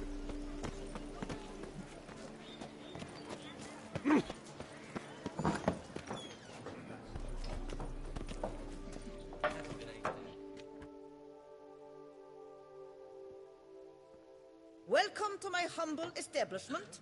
What land do you hail from? Been on the road so long, don't know how to answer that. Let's just say I'm from the north. Ah, is it true what they say? About the war, death, destruction all about? Exaggerated. Not by much, though. Oh, forgive my asking, but I family in Edirne, see? So I'm curious. But please, do tell me what I can do for you.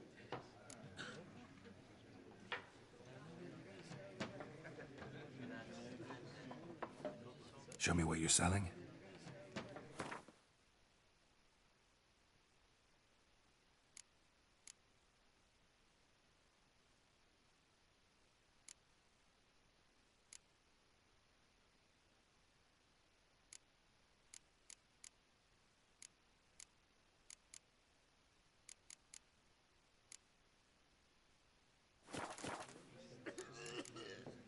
Should be going. Farewell.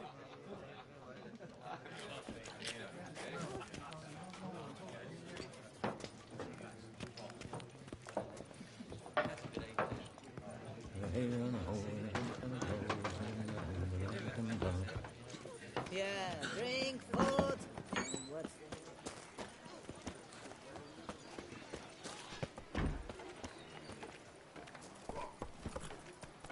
Come on.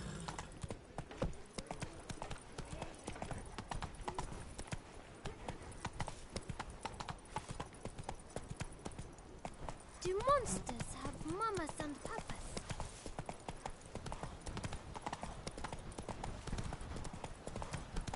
Oh! Giddy up.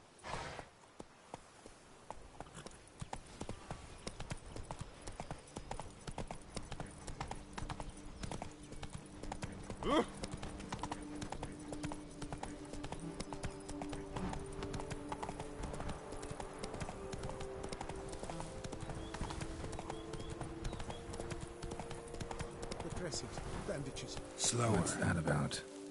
That's it, Roach.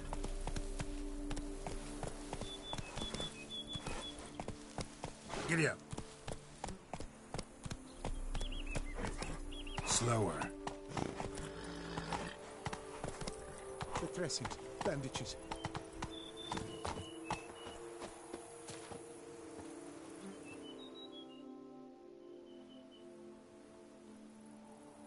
The dressings, bandages, where did I put them?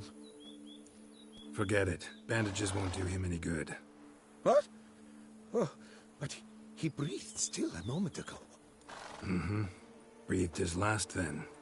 Bled to death. Legs broken. Femoral arteries ruptured. Wound like that, you're dead in minutes. Gods. What happened here exactly?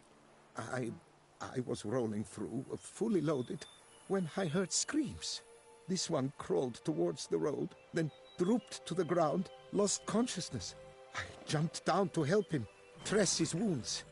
Then you appeared.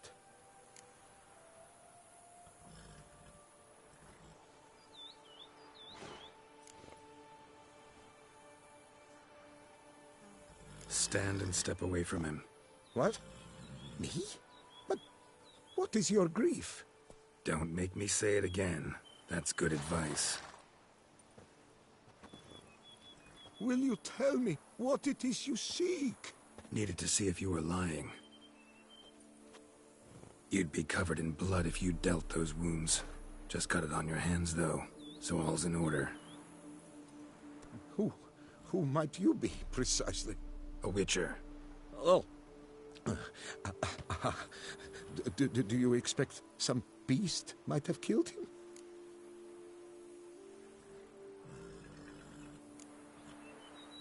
See what we have here. Legs broken, but cause of death's the wound. Small but deep, edges unfrayed. Either a thrust weapon or a thick claw. Maybe a wyvern's. Tough to say, and... breastplate's unusual. Dented. It's got a patina. An antiquity, I believe. I deal in these things, so... what's puzzling is... why did he done it? Not likely to learn that from him. Now to figure out where he came from. From that house, I'm assuming, but need to investigate. Got some work to do. So long. Wait, I will come with you.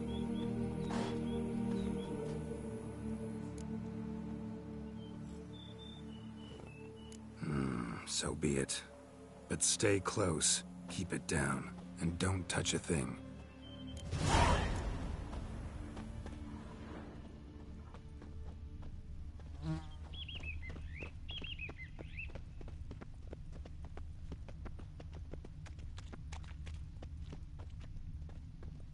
Must have been here he broke his legs. Fell while climbing over the wall. Trying to leave the property probably, after he didn't manage to open the gate. Gate's locked from the inside. Clearly been jostled, though. Something tried to get out. The very thought sends a cold wind up.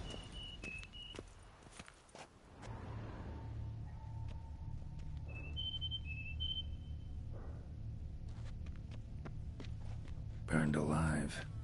Really high-temperatured work here. Lebioda, thou art my defender and protector. Thou bringest good... Damn it. Good gods! Servant. Stabbed to death. Over a dozen blows with a sharp object. Some post-mortem. I cannot believe this is the work of a man. It was a monster, to be sure. Torso punctured with great force. Blow pierced hardened steel. Man on the high road. Breastplate was identical. Throats massacred.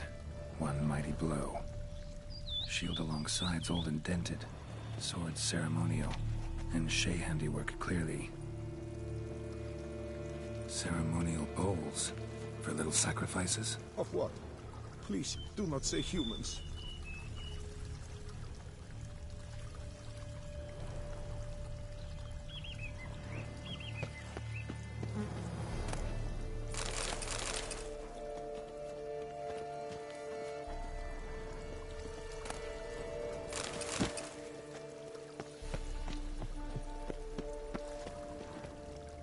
Multiple wounds on the body.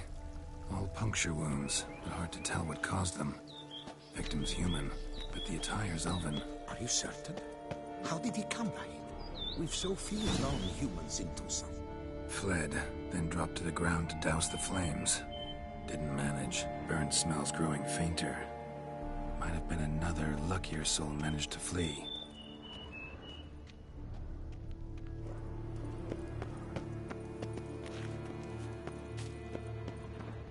Doublet scorched. Wriggled out of it, tossed it, then ran on.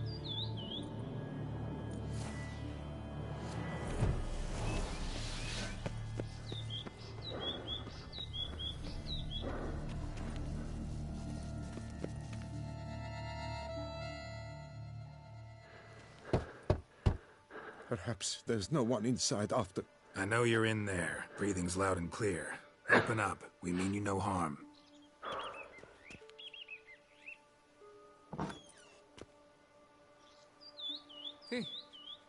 They remain there?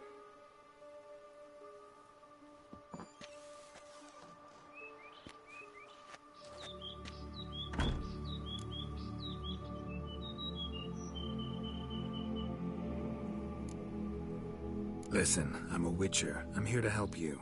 But if that's gonna happen, you gotta answer some questions first. You mentioned them. Who do you mean? Those, I don't know what they were. Spirits. It all occurred of a sudden. We were staging a scene. The death of paying homage. There was a flash of light that blinded me completely. I heard cries, though saw nothing. Then felt my own robes were in flames. I broke and ran, threw off my doublet, leapt in here and shut and locked the door behind me. They pounded on the door. I thought they would get through. I thought I was done for, but in the end, it grew calm. Who are you exactly? Durant Faucher Plamondon de Safaran, Lord of these lands, and Chairman of the Society of Friends of the History of Tucson. We meet here annually to mark the anniversary of the Elfin Homage. But something like this, why, it's a first. So while reenacting a scene from the past, somehow, unintentionally, you summoned a specter, a Korgorath, or a tube, maybe. What? What now? Best thing?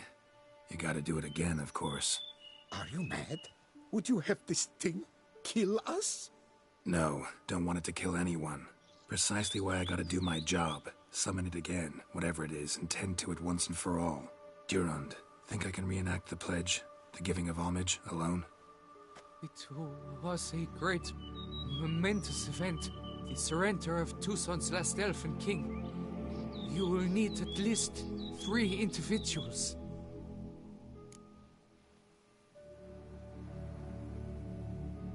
You know what I'm gonna ask for. Need your help. But I'll understand if you turn me down. No objections? Good. Let's get to work. Start by clearing the corpses. Got some time. Won't start the reenactment before nightfall. Things of this sort are a lot more likely to work after dusk. One last thing, though. My pay. Don't work for free, you know. Understood. Just keep the danger at bay, and I shall be generous. Through and through.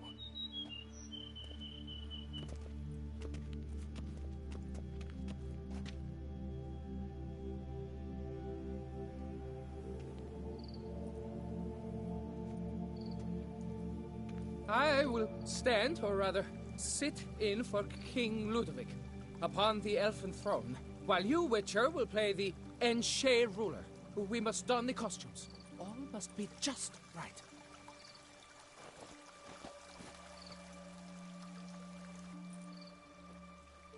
Divethaf, the elven king, hosted Ludovic in his own palace upon his own throne, amidst the blinding glow of a plethora of torches.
Interrupt.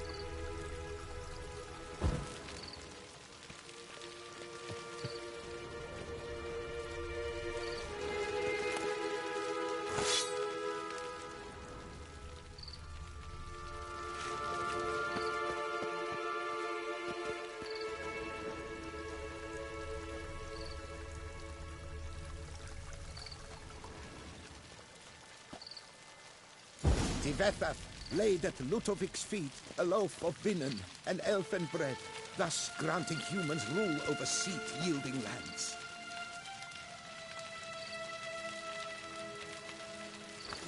Divethaf filled the ornate ceremonial bowls with elfin wine. Gwynnoet, the sweetest blood.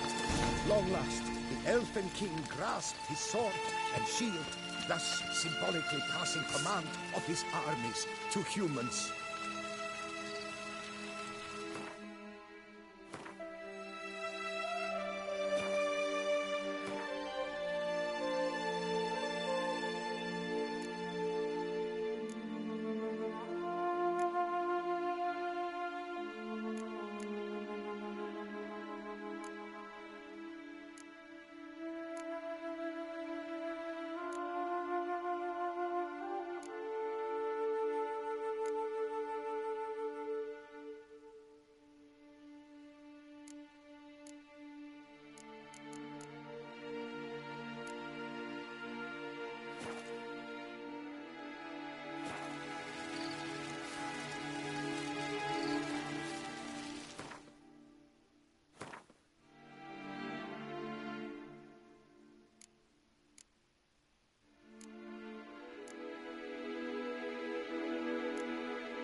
Elven King, erect in his pride, drew his blade and dropped to his knees, thus acknowledging his final defeat.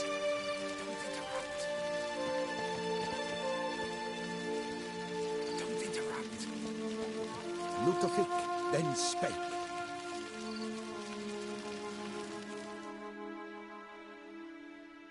I accept your allegiance and shall return in 1 year's time to... Ah! Look! Look! The statues! Impossible! God's mother! Come on, closer.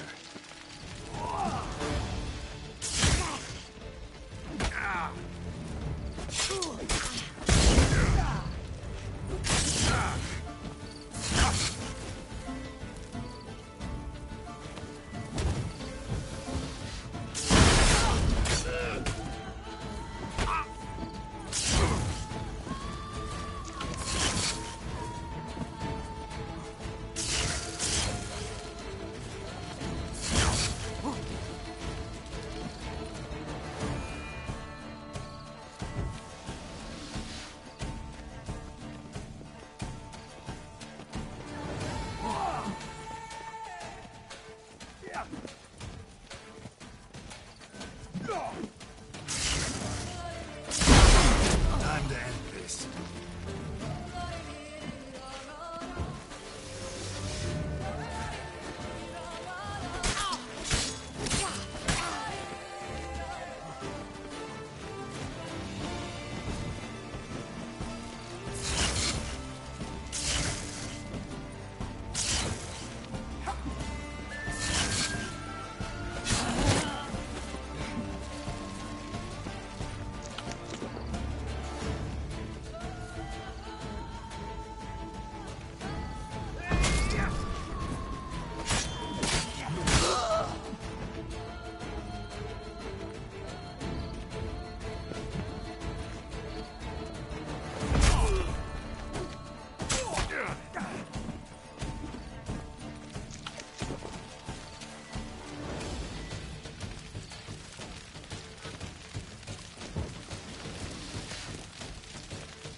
Lost your nerve?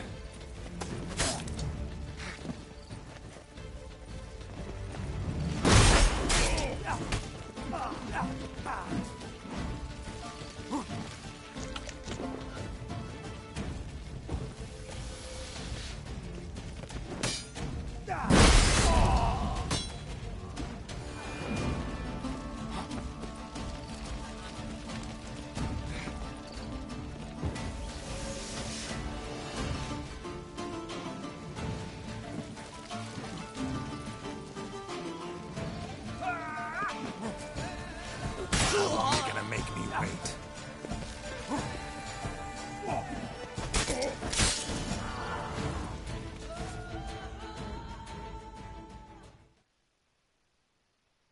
The sculptures, they came alive. By what witchcraft? Dunno. Specialize in killing monsters. Reviving them, not so much. I may know what happened. The statues, you see, once stood in the palace of one Defethov. I acquired them a month past because perhaps I should start at the beginning. This Defethov was to pay tribute to humans, producing statues of this sort each year. Yet he did so but once, for he perished in the massacre of non-humans at the foot of Mount Gorgon in the year 782. It's fortunate he did too, as Defethov had planned Ludovic's downfall, for he sculpted not statues, but cultivated with words said in homage. Columns that would have turned the king and his bodyguards into so much colorful confetti. Typical. Treachery embodied. Elves. Psheh. You're no better. Elves were just defending their territory. You humans took it, but you still weren't sated. Had to cut the elves down, every last one. You? What does that mean? You're a man as we are. Yeah, in a way. Just ashamed to have to admit it sometimes. Your words?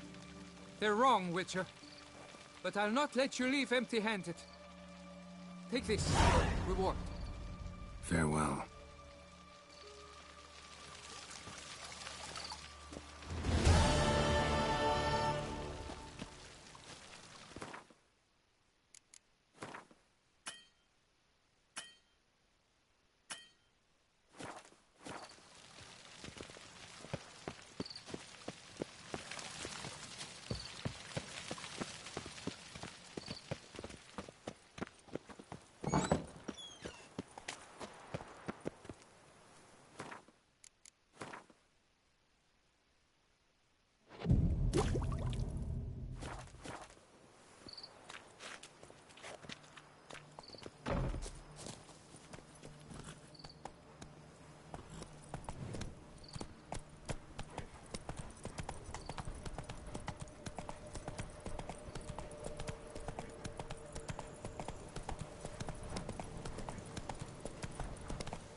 Never a good omen.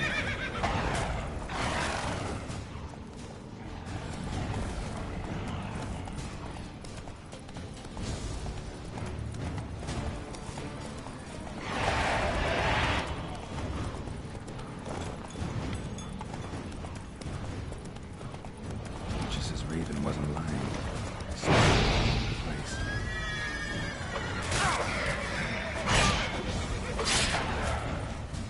Come on, come closer.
How long you gonna make me wait?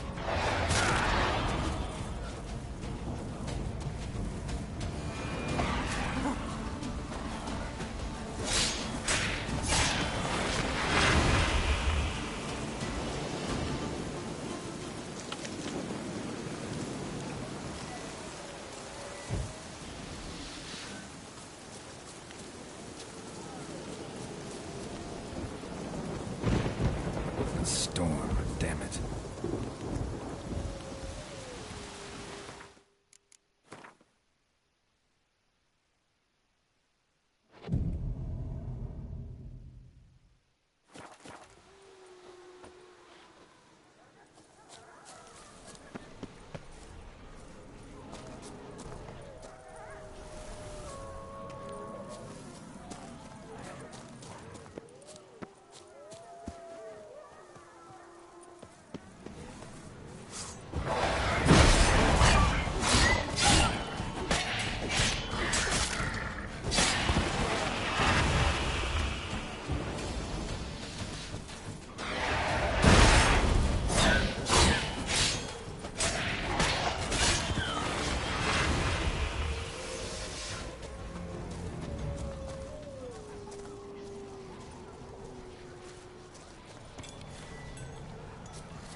strange.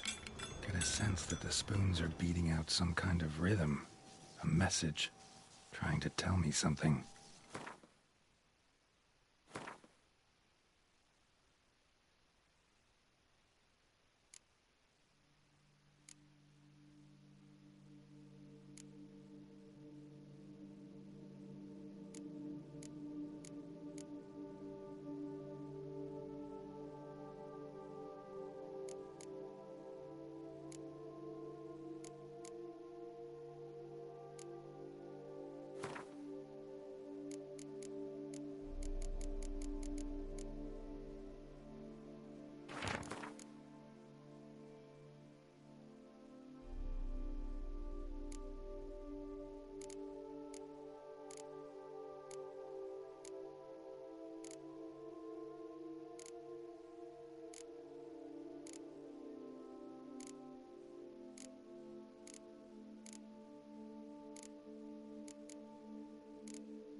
Someone needs an escort. Not something I do often, but might be worth investigating.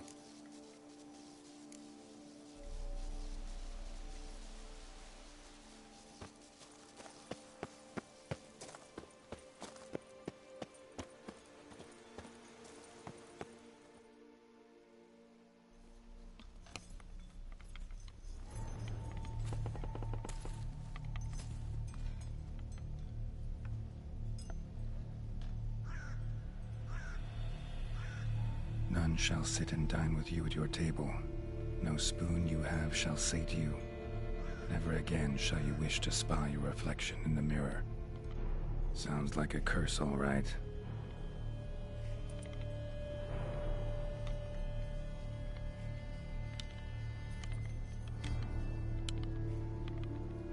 Somebody's clearly obsessed. Regis mentioned the place might be cursed. Can't be a coincidence. Need to look around.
Search it thoroughly. Find a way to collect some white saliva. White's obsessed. A real collector. Thoroughbred.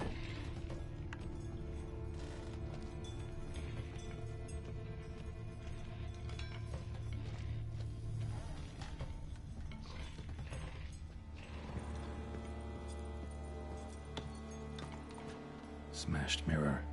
As if someone couldn't stand to look at themselves.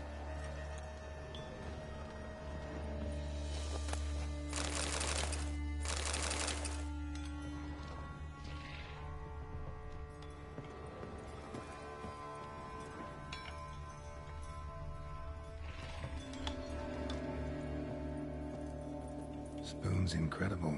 The craftsmanship. Must have graced a rich man's table.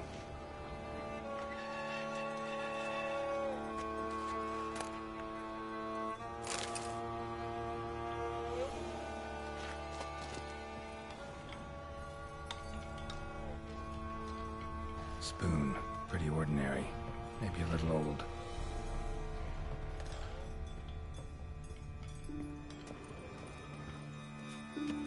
No spoon you have shall say to you. Whatever lives here treated that literally. Still searching for the right spoon. Another spoon. Yep, just as normal as the last one. Spoon key. Sophisticated crafting. Tag bears a description. White's a true collector.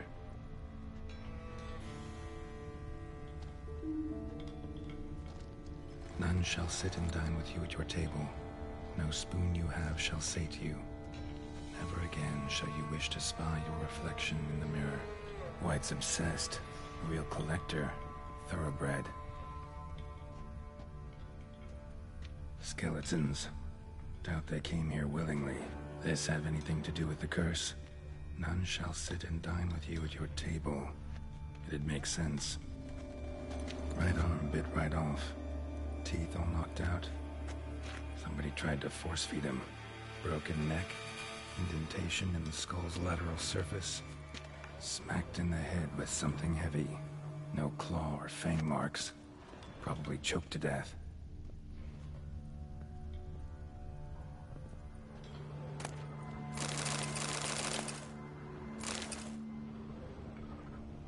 Woman's name scratched into this wooden spoon.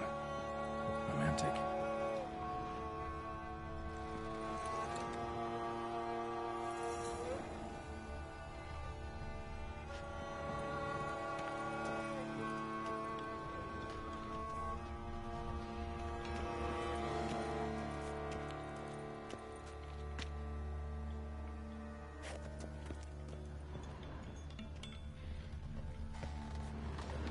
None shall sit and dine with you at your table.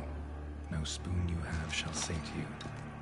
Never again shall you wish to spy your reflection in the mirror.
Smashed mirror.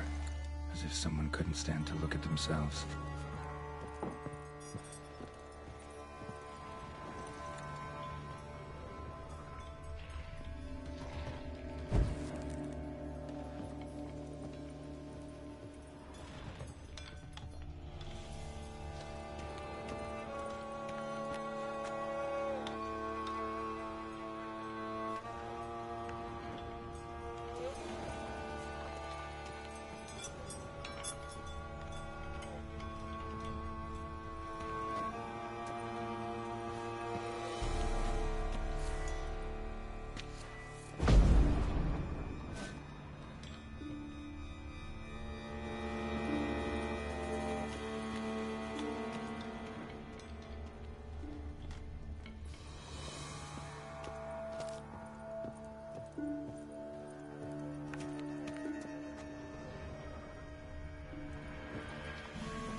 Actually does seem like a White's lair. Bit atypical, but still. Cauldron should be somewhere around here. Spoon, pretty ordinary. Maybe a little old.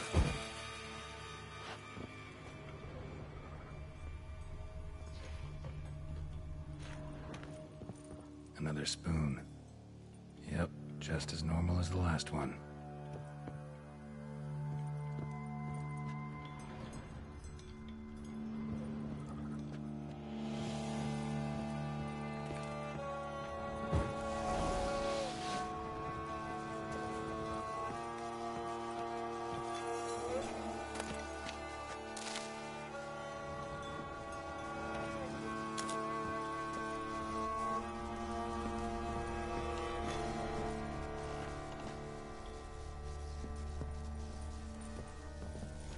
White's obsessed. A real collector. Thoroughbred.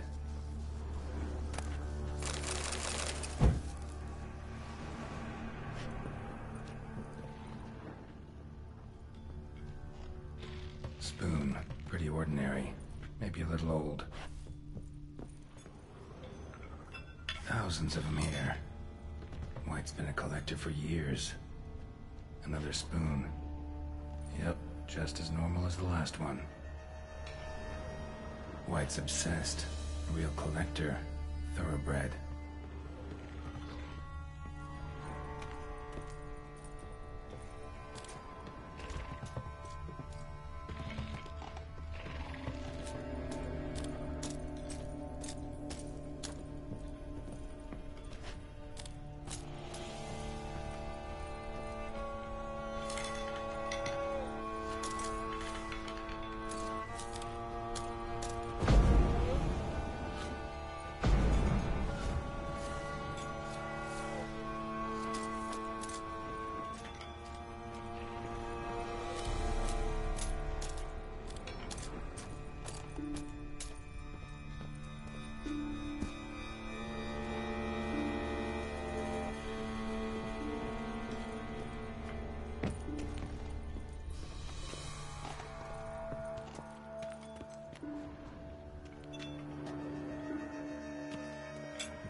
Looking for.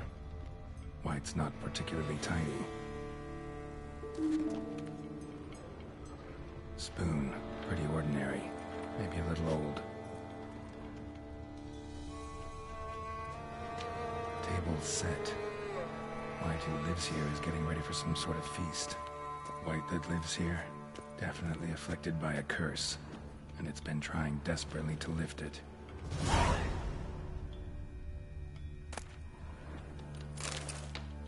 Another spoon. Yep, just as normal as the last one.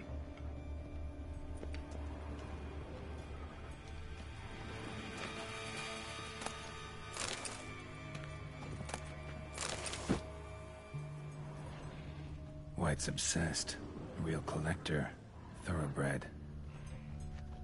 Cauldron's empty, unfortunately. We just need some brew. I'm afraid he won't get that. No choice but to hide and wait for the saliva glands and their bearer. Need a spot that'll let me observe the cauldron.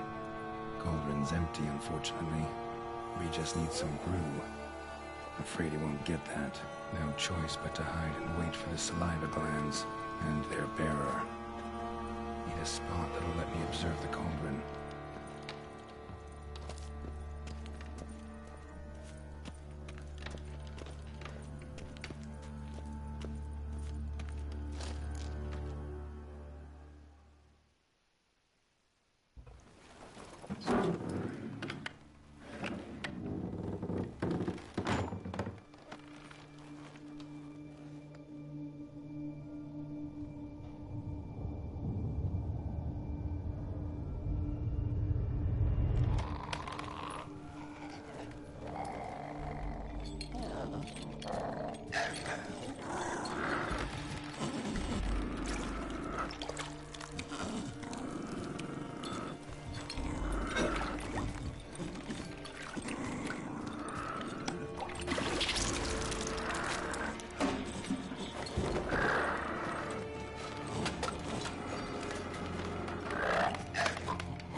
Not gonna hurt you.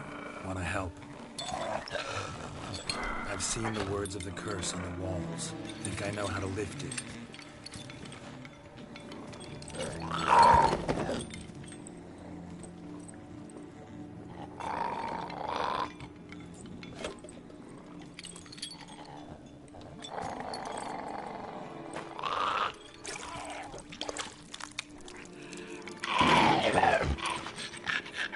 Tried to bring folk here, convince them to sit at the table with you, right?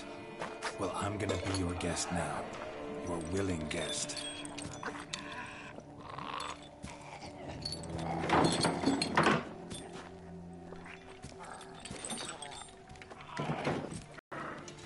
Just need a bit for Regis. And now we'll tend to you.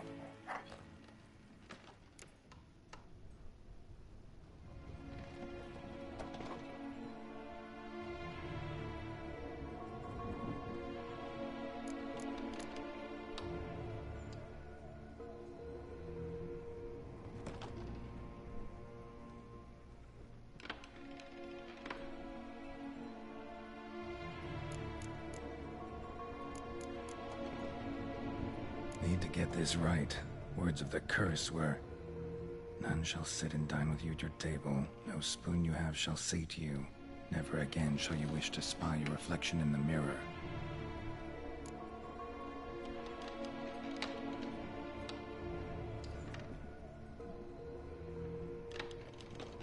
Been searching for the right spoon for years, right? But curses can be tricky. Key to this one just might be that you can't eat with your own spoon. That's why we've swapped.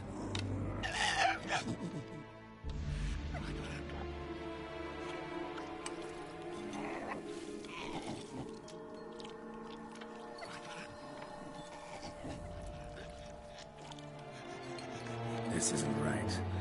I missed something? Listen, gonna stand up real slow. Gotta search the house again. Sit tight, I'll be right back. Calm down.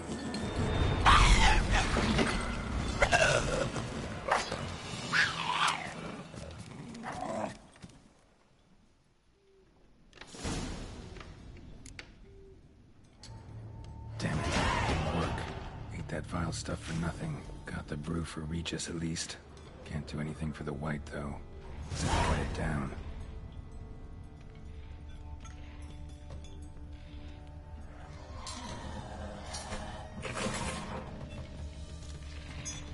Seems I'll have to kill the White in its own junk heap.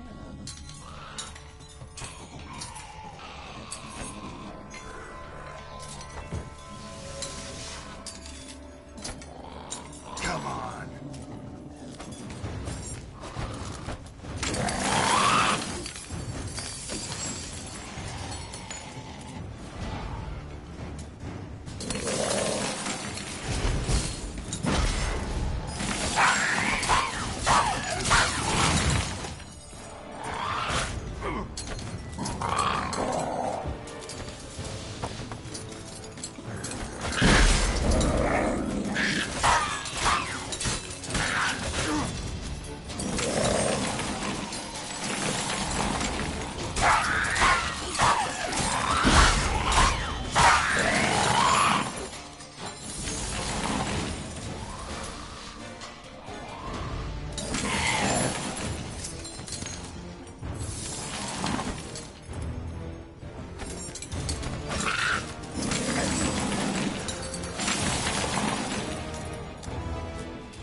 Let's go!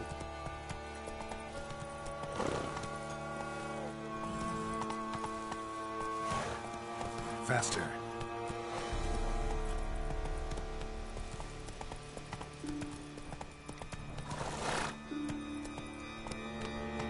Run, Roach.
Move it!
Think your friend's hand will make for a nice broth? You've clearly honed your sense of humor. But we are not cannibals, Geralt. I took a fragment of tissue from the hand. It will suffice to prepare some resonance. What did you do with the rest? I cremated it, as our codex commands. Raven told me you'd acquired the necessary ingredient.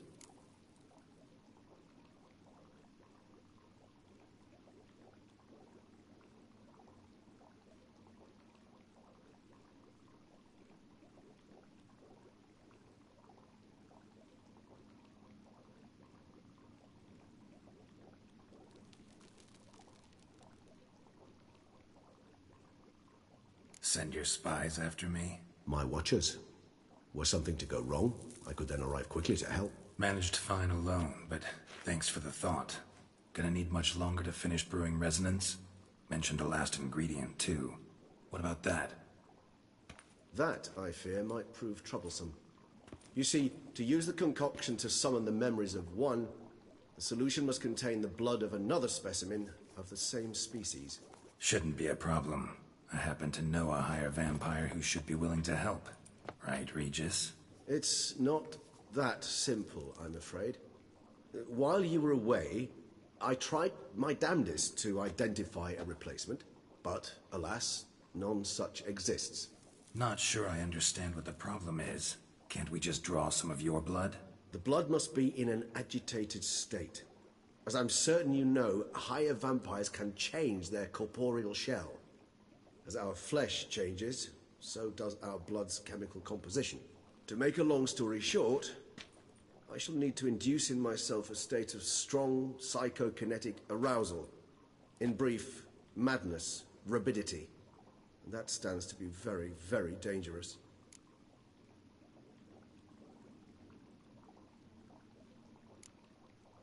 Dangerous? Why? I mean, you'll still be you, right? True. But I should be highly agitated, in a state of fury. You know better than I that fury cannot be controlled.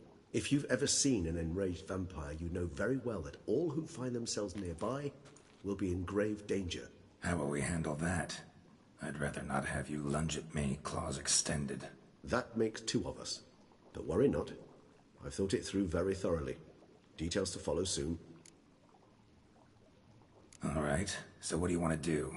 We shall visit Teshem Mudna, an ancient vampire estate. There we will find cages suspended in the air. I will enter one, be confined. You will lure beasts there. Beasts you will then kill. The bloodletting should prove profuse.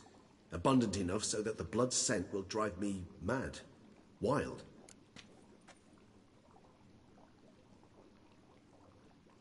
Teshem Mudna. What's it like? It is a place of torment. A torture chamber. Long ago, shortly after we'd arrived in this world, one among us named Kagmar developed such a taste and lust for human blood that in one night he could imbibe an entire village. This brought trouble on the entire species. Common folk wearied quickly of living in constant fear. They began to hunt us, seek the aid of mages and witches in tracking us down. So what? Not like they could ever hope to kill you. But they were bothersome. Forgive the comparison, but when did you last enjoy mosquitoes buzzing around your head? In any case, the other vampires decided something had to be done. Kagmar had to be caught and punished. A torture chamber was thus outfitted in the dungeons of Teshem Mudna. Inside it, a cage made entirely of a special alloy of silver, dalvinite, and meteorite steel. Kagmar was captured and locked in the cage. Sat there over 2 centuries, driven to fury time after time, never able to escape. Thus I know the cage will withstand the fury to which we shall drive my humble being.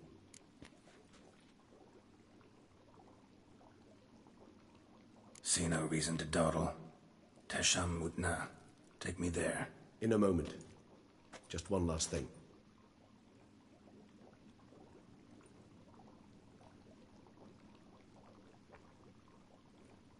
What was that? Blood. Oh, the last favor the Raven did me. I've also taken some Sancurium, a solution that sharpens one's sense of smell. One drop of blood shall smell like a gallon to me now. You crazy? You're a recovering addict. Your outrage warms my heart, Geralt. But you must remain calm. I have no choice.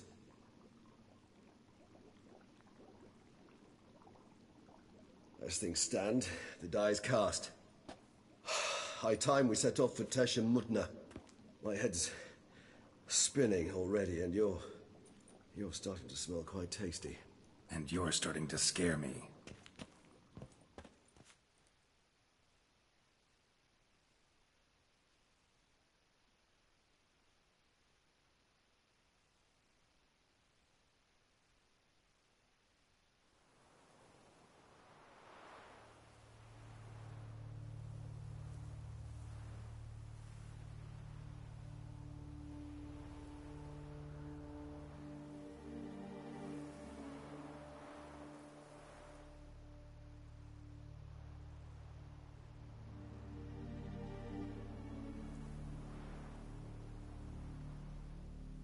We have arrived.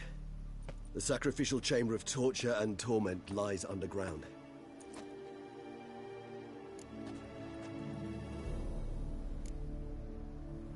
Sure you know what you're doing? I can only hope I do. Please, let's go. The longer we delay, the less control I shall have of my faculties.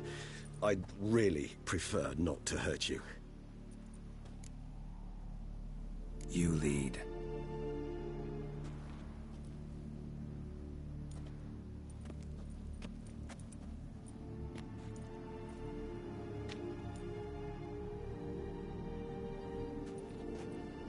Scurvers. Must be getting close to their feeding ground. Correct. I told you there'd be danger.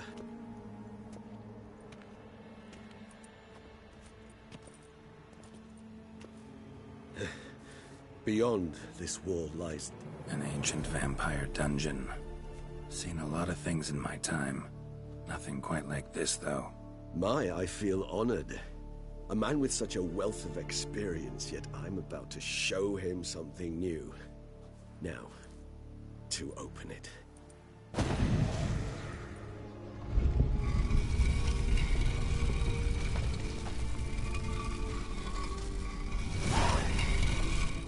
How the hell?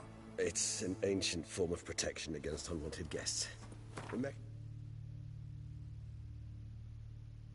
mechanism which releases the latch reacts only to a higher vampire's blood. Tricky mechanisms, a vampire hideout. Fortified, secured. Must have been important to your species once, Toussaint. It shall always be so. During the conjunction, the gate from our world into this one opened upon this land and no other. This was the first place we saw.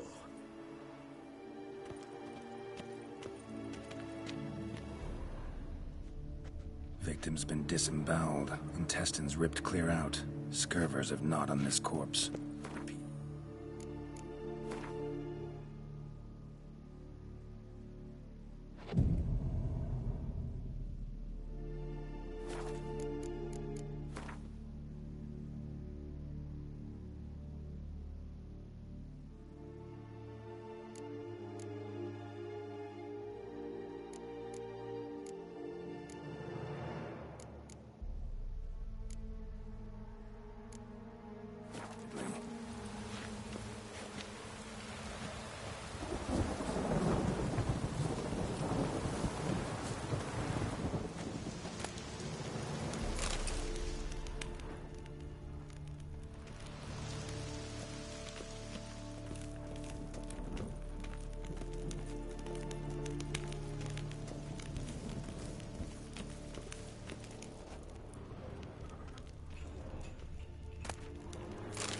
Human husbandry and care? This for real? The author observed humans, their behavior, over the many years he spent breeding them. Morally suspect though it may be, it's a thorough survey of the topic.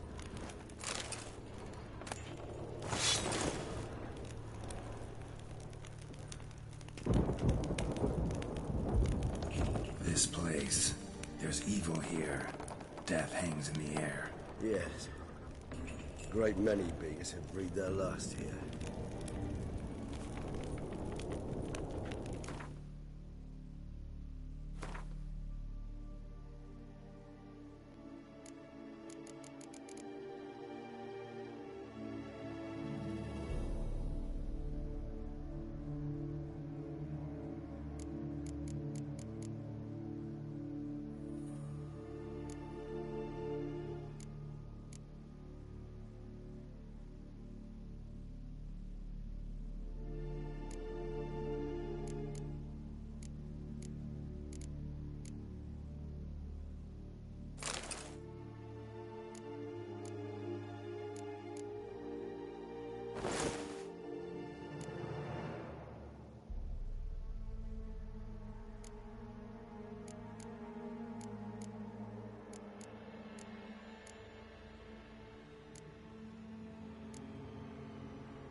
Glyphs are carved into the rock.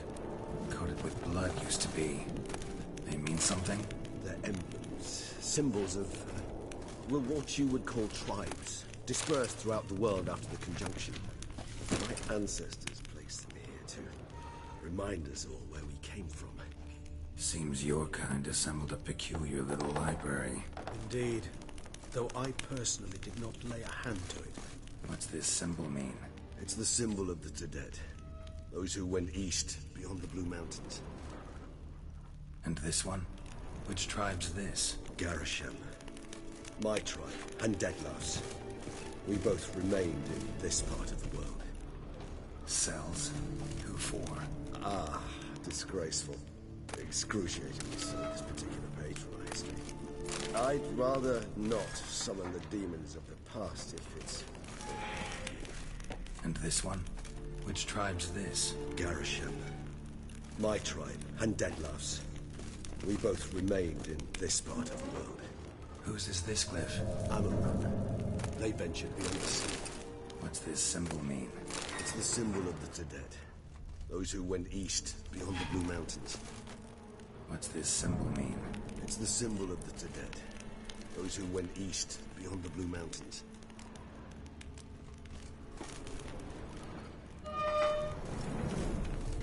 What's this symbol mean? It's the symbol of the Tedet. Those who went east, beyond the Blue Mountains.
Charming place. But what are all those cages for? Mentioned one vampire being kept here. Yes, well, you see, humanitarians is something my ancestors were not. They concluded Kagmar would best be punished if he were tormented with the scent of blood he could not taste. Thus, they also kept humans here. Humans whose blood they slowly let. Kagmar ranted and raged in pain as those humans slowly bled to death. They treated them like livestock. Live bait. I'd like to be able to turn back time, deny it, but alas, I can do neither. Feel shame for my brethren. That is all I can do. Don't take it so hard. Nothing you could have done about it. Let's get to work. Well, that was awkward. Fine. I prepared the bait. Please be so kind and place it, ideally at the tunnel entrances. The scent will spread most effectively then. Place the bait at the tunnel entrances. Monsters will catch its scent more quickly. When I think how these tunnels got here, send shivers. It was the natural order of things. The place reeked of death and it attracted necrophages.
Three done.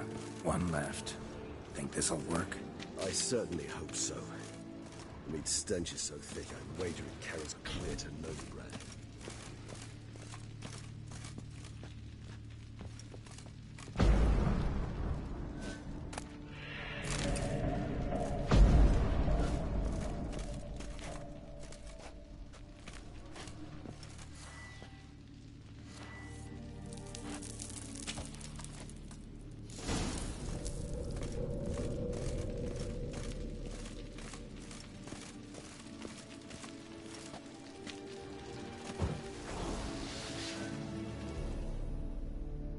set. What now? I shall enter the cage. You must chain me inside. The bars are made of an alloy that will prevent me from transforming into mist. Kinda thought you wouldn't want to. I shall be in great pain. My sole thought being to stop that pain. I cannot know what I will do.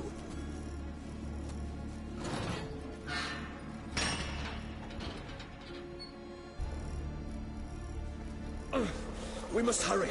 The beasts have caught the scent. Also, my head started spinning. That the blood? Someone who's never experienced a vampire's bloodlust does not know the true meaning of thirst.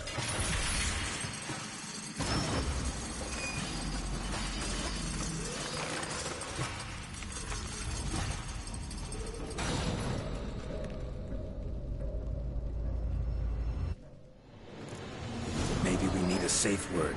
You know, something you'll say when you can't take it anymore. And what would you do once I uttered it? Don't know. Calm me down. Somehow. Please. You won't be able to. We must forge through this. That is...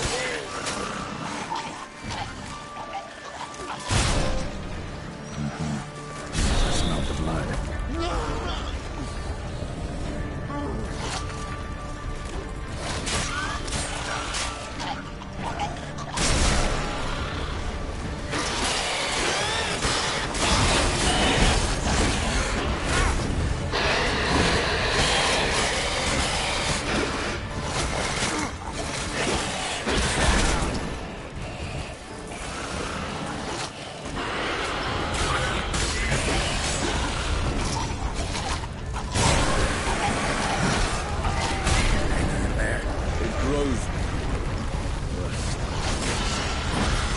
Overcome. Good, because I can hear more coming.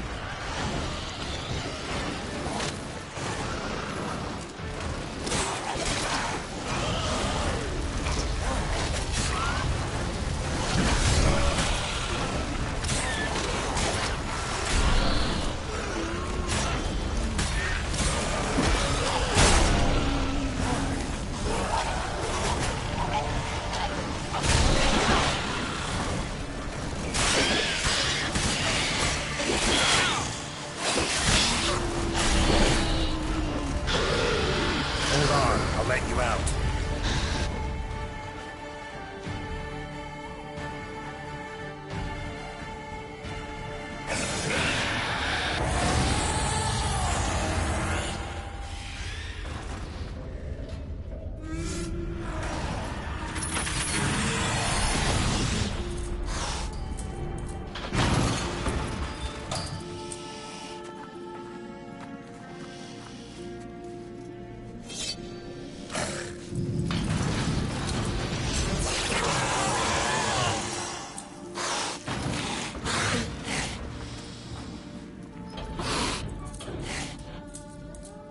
Need to hang on a little longer.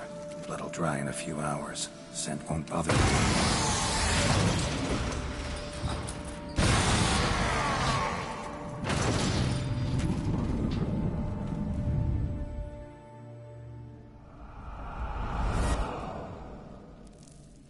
Get you out of here. The concoction.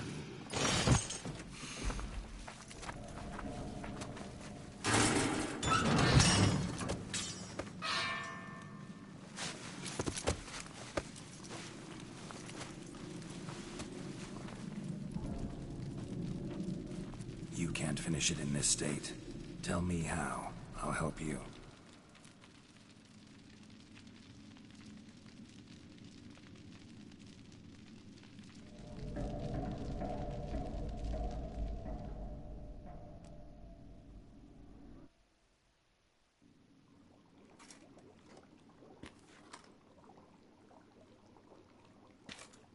Any better?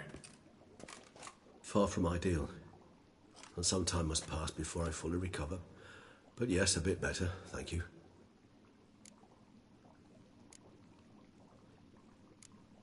expected it to be like that. You didn't tell me.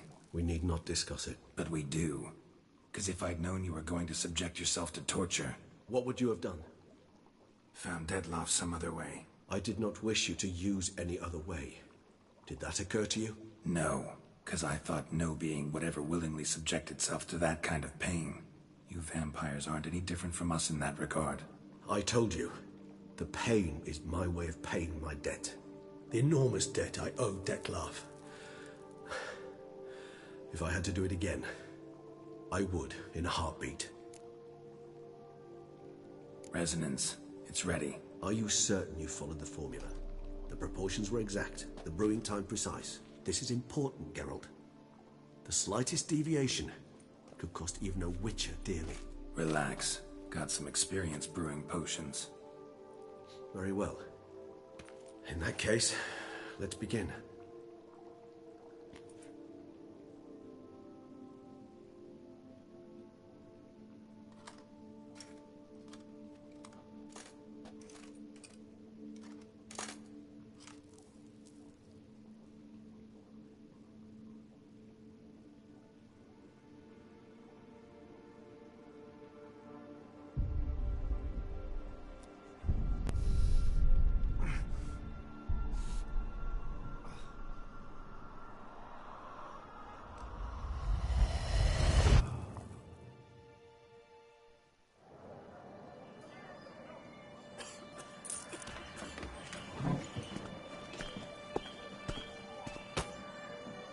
Excuse me.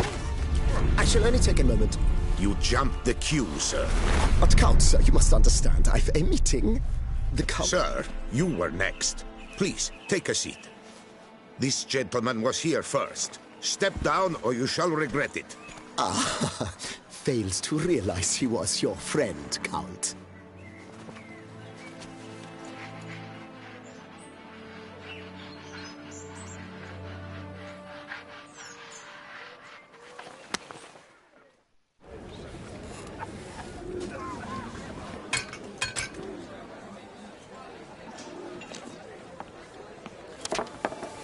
It was then I ordered him to give up his seat and step off the stand. If only you'd seen his face. We got him good, didn't we, Dettlaff?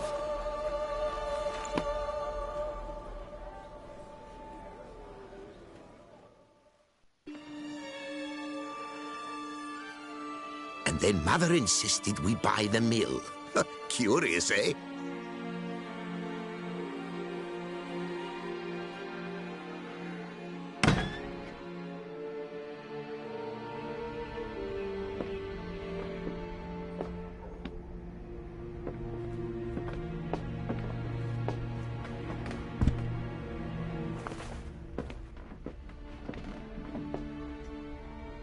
But at least I've a yarn to spin for friends and associates. Forgive me. What?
Awake at last.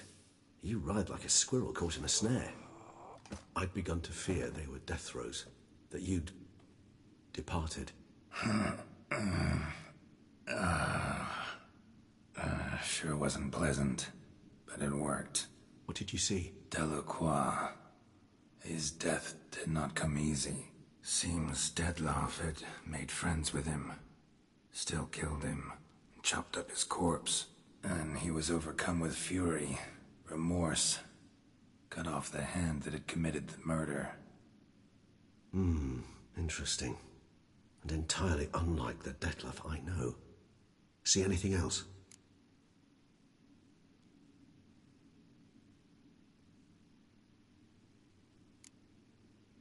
Saw a moment. Delacroix did something selfless. Was kind to Dettlaff. Guess it could have been the start of their friendship. Why the uncertainty? Nothing extraordinary about it. Normal, everyday situation, really. Visions were supposed to issue from strong emotions. Clearly the situation provoked such emotions in Dettlaff. Keep in mind, he did later murder Delacroix. Killing someone who's grown dear to us, it's bound to elicit strong emotion. Vampires are no different in that regard. Did you see anything else? There was something. Showed up twice in the vision. A bootblack stand. Dettlaff first met Delacroix there. Went back after the murder, actually. Peculiar. Stand was somewhere in the port district. And the bootblack acted as if he knew Dettlaff. That would be even odder. Perhaps we should have a chat with the lad. Though I would expect no breakthroughs. It's our only lead. I'll go talk to him. Coming with? I shall join you later if it's no trouble. I don't yet feel strong enough to venture out. That's fair. Rest up. Be back as soon as I learn anything.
Whoa!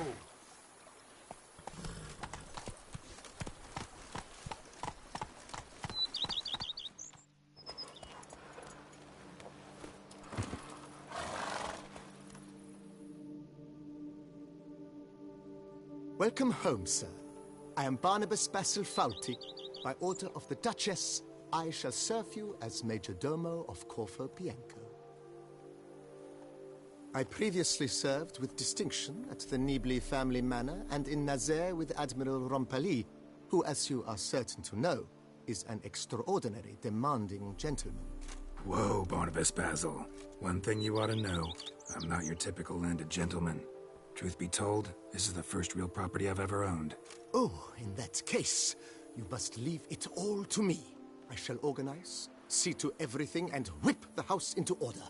I dare say this place will soon be the most prosperous vineyard around. Great. Can already see I'm in good hands. Vineyard comes across as a place with a rich history. Know who owned it before me? Baron Rossel, who went bankrupt, forcing him to sell the estate to the Duchess. The Baron, in turn, had purchased it from Monsieur Bolius of the Headsman, a truly colorful man of Ketweni origin. He was actually a headsman? No, not him, but his great-great-great-great-grandfather. Indeed. Apparently, he was a common cutpurse who somehow secured for himself the post of ducal headsman in Beauclair. Went about his work with an exceptional penchant. They say he chopped off more heads than there are grapevines in the ducal vineyards. He never hesitated, not once. Never sliced unevenly, never botched a job. For his exemplary service, the Duke granted him a title and this estate. Monsieur Bolius, on the other hand, tired, he settled here and took to producing wine. Sadly, misfortune struck and he lost his sense first of smell, then of taste. Additionally, he could not drink alcohol. His medic forbade it. Shame that. He gave up making wine? Not at all. He made even more of it. Began throwing wild balls to which he'd invite friends from far and wide in order to treat them to his wine and delight in the fact that at least someone could enjoy it. It's the sort of man he was, Monsieur Bolius. Mind giving me a little tour de Corvo Bianco? Not in the least. Follow me, please. I think it would be practical to begin on the hill.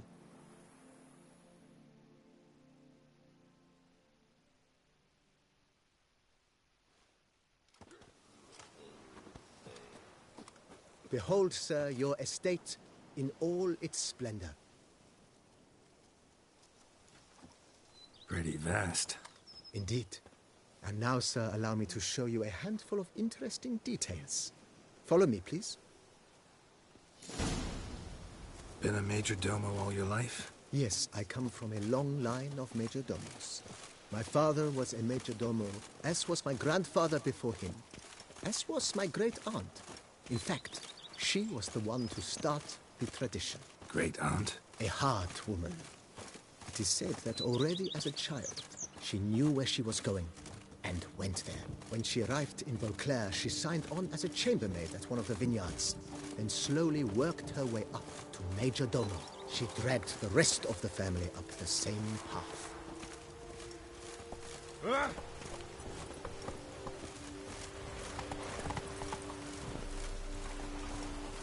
The servants' quarters. I occupy the green home. With the Duchess's permission, I have hired a full staff. Their salaries to be paid from the Duke's pleasure. Nice of her. Not the most sightly part of the estate, I admit. But I think it worthwhile for you as master of the domain to know where the help stays.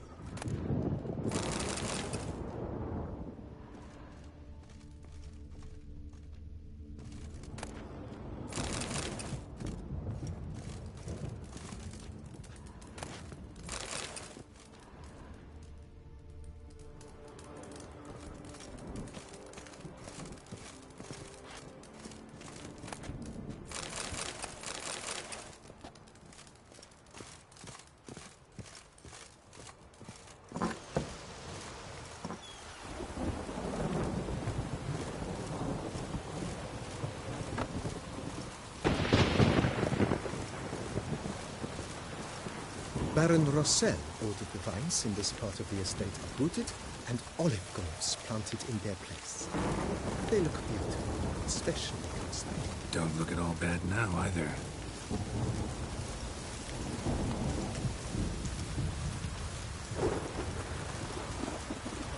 Down below lies where we call a stone of Calfanere, one of the world's oldest.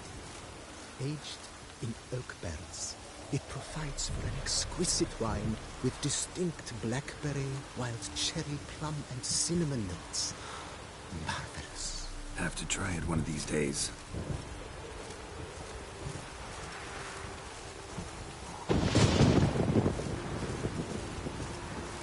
Nice well. Picturesque. Yes, though it ran dry long ago. During the raucous feasts Master Bolius held, he would order it filled with wine. There's a tale about a guest attending a Bolius spoon for the first time and thus unaware of the custom. He had suffered great heartache and had decided to end his life by jumping into the well. The festivities were coming to a close. The well was nearly empty when the suicidal guest finally jumped. Instead of killing himself, he merely broke his legs. To numb the pain, he drank the wine. Drank himself to death? Not at all. When found the next day, he had concluded he'd witnessed twin miracles. The water had been changed into wine, and he had survived. He retired to a monastery in the Dragon Mountains and began preaching the wisdoms of Lebioda.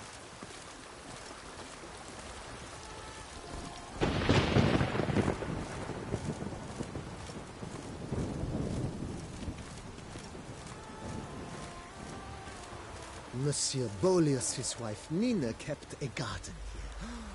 A supremely lovely place it was. Bit neglected now. I agree. Yet nothing stands in the way of restoring it to its former glory, and once again planting it with herbs and other vegetation.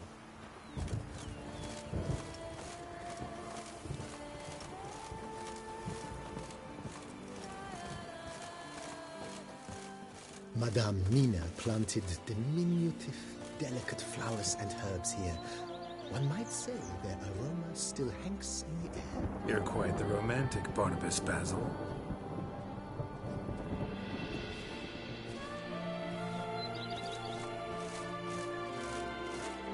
A man who dare not down some bread is a man whose wives like to thump his head.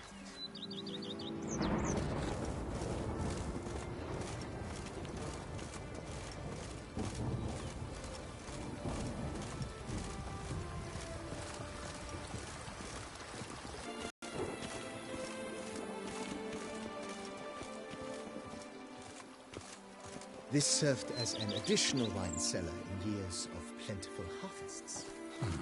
Bit of work and it'll make a fine stable for Roach.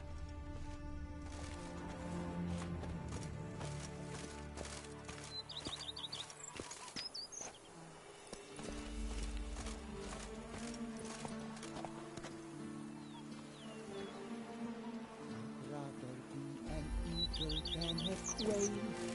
Yes, I should. If I only could, I truly would.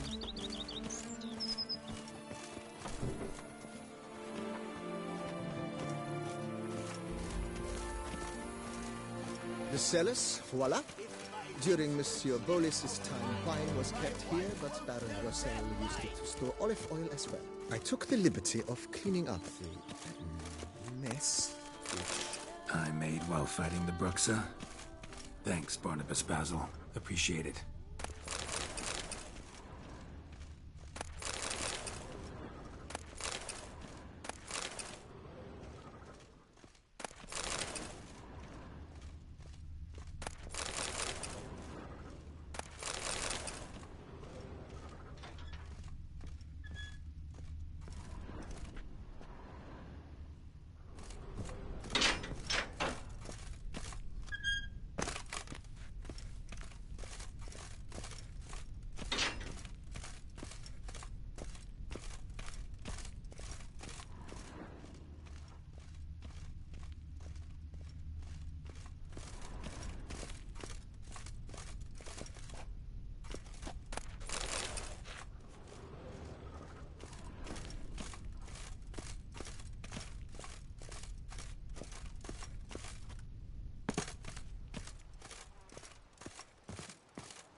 As you can see, the facade is, how to put it, slightly stained. But one cannot deny it, a certain subtle southern charm. True, though it could use a bit of subtle paint. Follow me, please.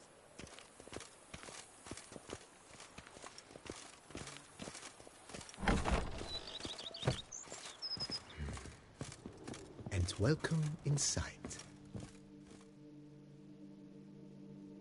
On the left is the master bedroom.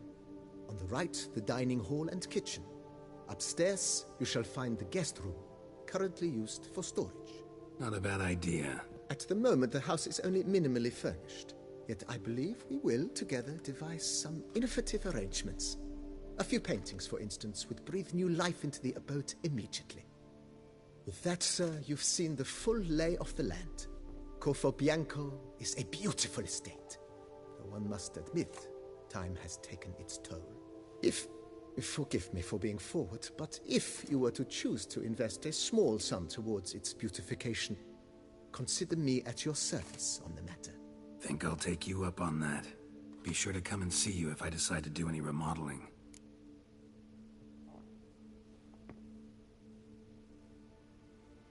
Mentioned the place could stand to be spruced up. Oh, most decidedly, sir. The question is where you would like to begin this rejuvenation.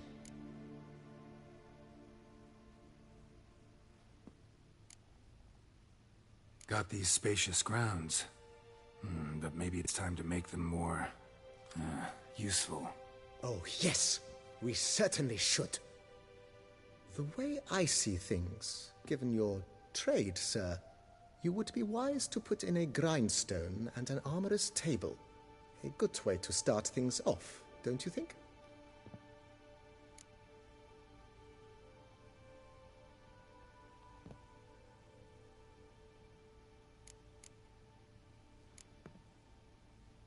In my trade, my blades get dull pretty quick. Could use a grindstone, professional grade. Of course. No one would consider that an unnecessary extravagance, I would wager.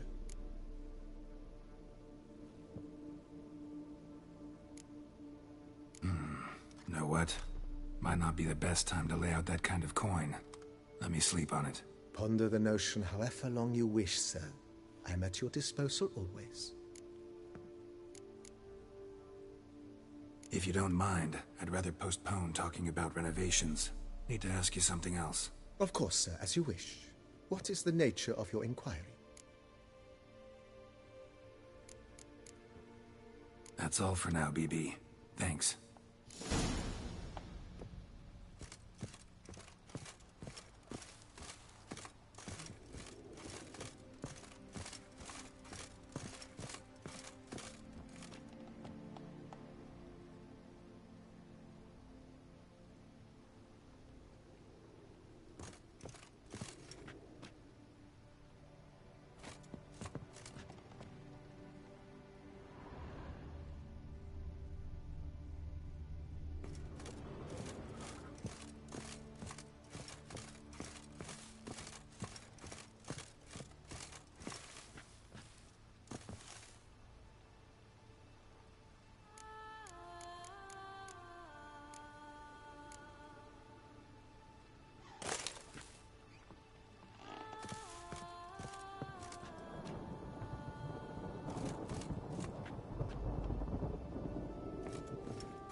How might I be of service, sir?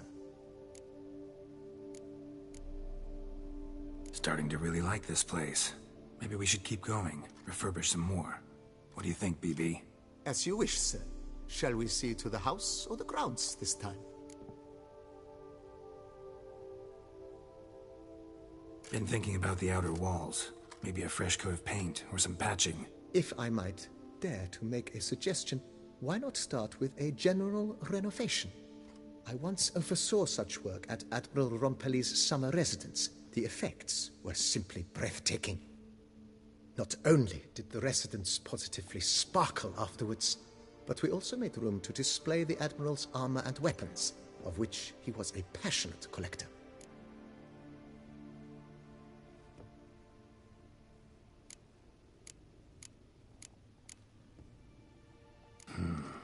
Need to think it over some. I understand, of course. As the Venerable Lady Eve Knibley. That's all for now, BB. Thanks.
She was changing into a monster. Recorded it in her diary. Poignant.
Run, Roach.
Mountains out of molehills, Phil.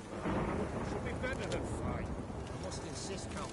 You'll be much the safer with us at your side. Scrapings around here. Count, if I may. At least the weather's pleasant. I believe Vilmar's in the right. Lads, I find your concern touching, I do. Yet I've long awaited this day. So, you must forgive me, but I shall go through with it as planned. Ah! It seems my guide has arrived. Greetings. Greetings to you, White Wolf. I presume you saw my notice? Foolish question. You're here, thus you must have seen it. Forgive me, I should introduce myself. Count Belladal, a great admirer of your deeds. Thanks. Not something we Witchers hear often. But Count, sir, do you mean to go off with just this Witcher? A right hardy fellow he is, no ponce, I'm sure. But your expedition's too risky on the whole. And not taking us with you's, pardon my saying it, right daft. You exaggerate, Vilmar. I believe I can manage to survive half a day without someone there to wipe me arse in my stead. My guards lament, Witcher, but you must forgive them. Now, to get down to brass tacks, as you've no doubt gleaned from the notice, I've a rather extraordinary proposition for you. I'm a lover, Witcher, of nature. A devotee of the wild. And Toussaint is home to several species not encountered elsewhere. I'd like you to accompany me on an expedition whose aim is to... preserve them. Yes. Naturally, you'll protect me should the need arise. My ever-vigilant guards, see, will report any reckless behaviour to my wife if I get so much as a scratch. And then woe will be me. Count Belladal? Famous poultry farmer, is that it? Well, that was my grandpapa. Dear man. But my trade is the wine trade. I import the finest vintages to Kovir, my homeland. The very reason for my frequent visits to Beauclair, during which I like to, partake of nature, let us say. Really need a Witcher to, partake? Got guards of your own. Take them, save some coin. I could, surely. But they too deserve a bit of rest, relaxation. Right, lads? Besides, I've plenty of coin. Coin that needs spending. Who dares stop me? Ah, so this is about a rich man, bored stiff, seeking thrills. There's also Clarissa, who... Vilmar, please. Who what? My daughter. I always return from my travels with some souvenir or another. She looks forward to them tremendously. But we did not meet to chat about my family. We must discuss our venture, must we not? Need some details before I can say anything. Where are we going? What am I supposed to do exactly? In the roundest terms, we shall admire the local flora and fauna. And while we do, I might preserve a thing or two. Preserve? Of this device, see, a Parastysamak. It captures, likenesses. A paracesta what? It's like a movable megascope, capturing moments, transforming them into illusions, based upon which I then paint a painting. So, you want me with you, looking at animals and flowers and... Well, that's more or less what it amounts to, yes. Except you will first have to track down the creatures I wish to capture. I know only the very approximate locations of their habitats. Well, and should any trouble arise, we'll have your sword at the ready, right? So, agreed?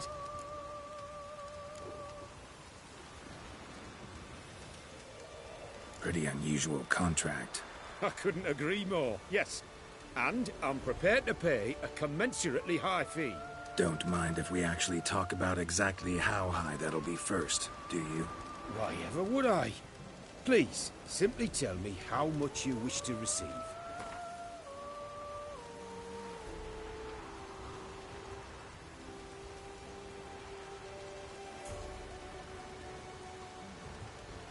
Sublime! We've a deal! Doesn't seem hard. Be glad to do something pleasant for a change. Sublime. In that case, here's your map. Before coming here, I dispatched requests to several local hunters. They located the habitats of the species of interest to me and marked out their ranges on the map. Good thinking. It'll save us some time. Won't need to track. Ready to go? Yes, let's. The light seems perfect just now.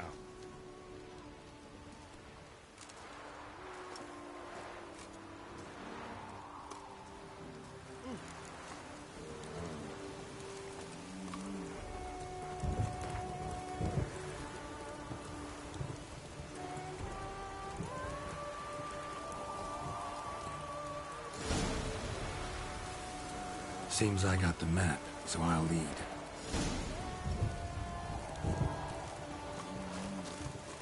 Wouldn't rather be out here with those guards of yours? You jest. It's deliverance to emerge from under their wings, believe me. They're overprotective, oppressively so. I wish to admire the wildlife, preserve it, not watch them kill it in a fit of misguided fear for my...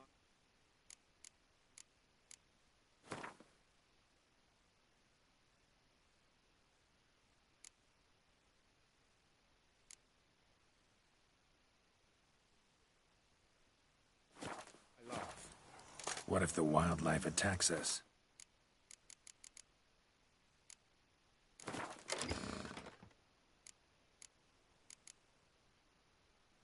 Then we should have no other recourse. I do not wish to be something supper. Do you?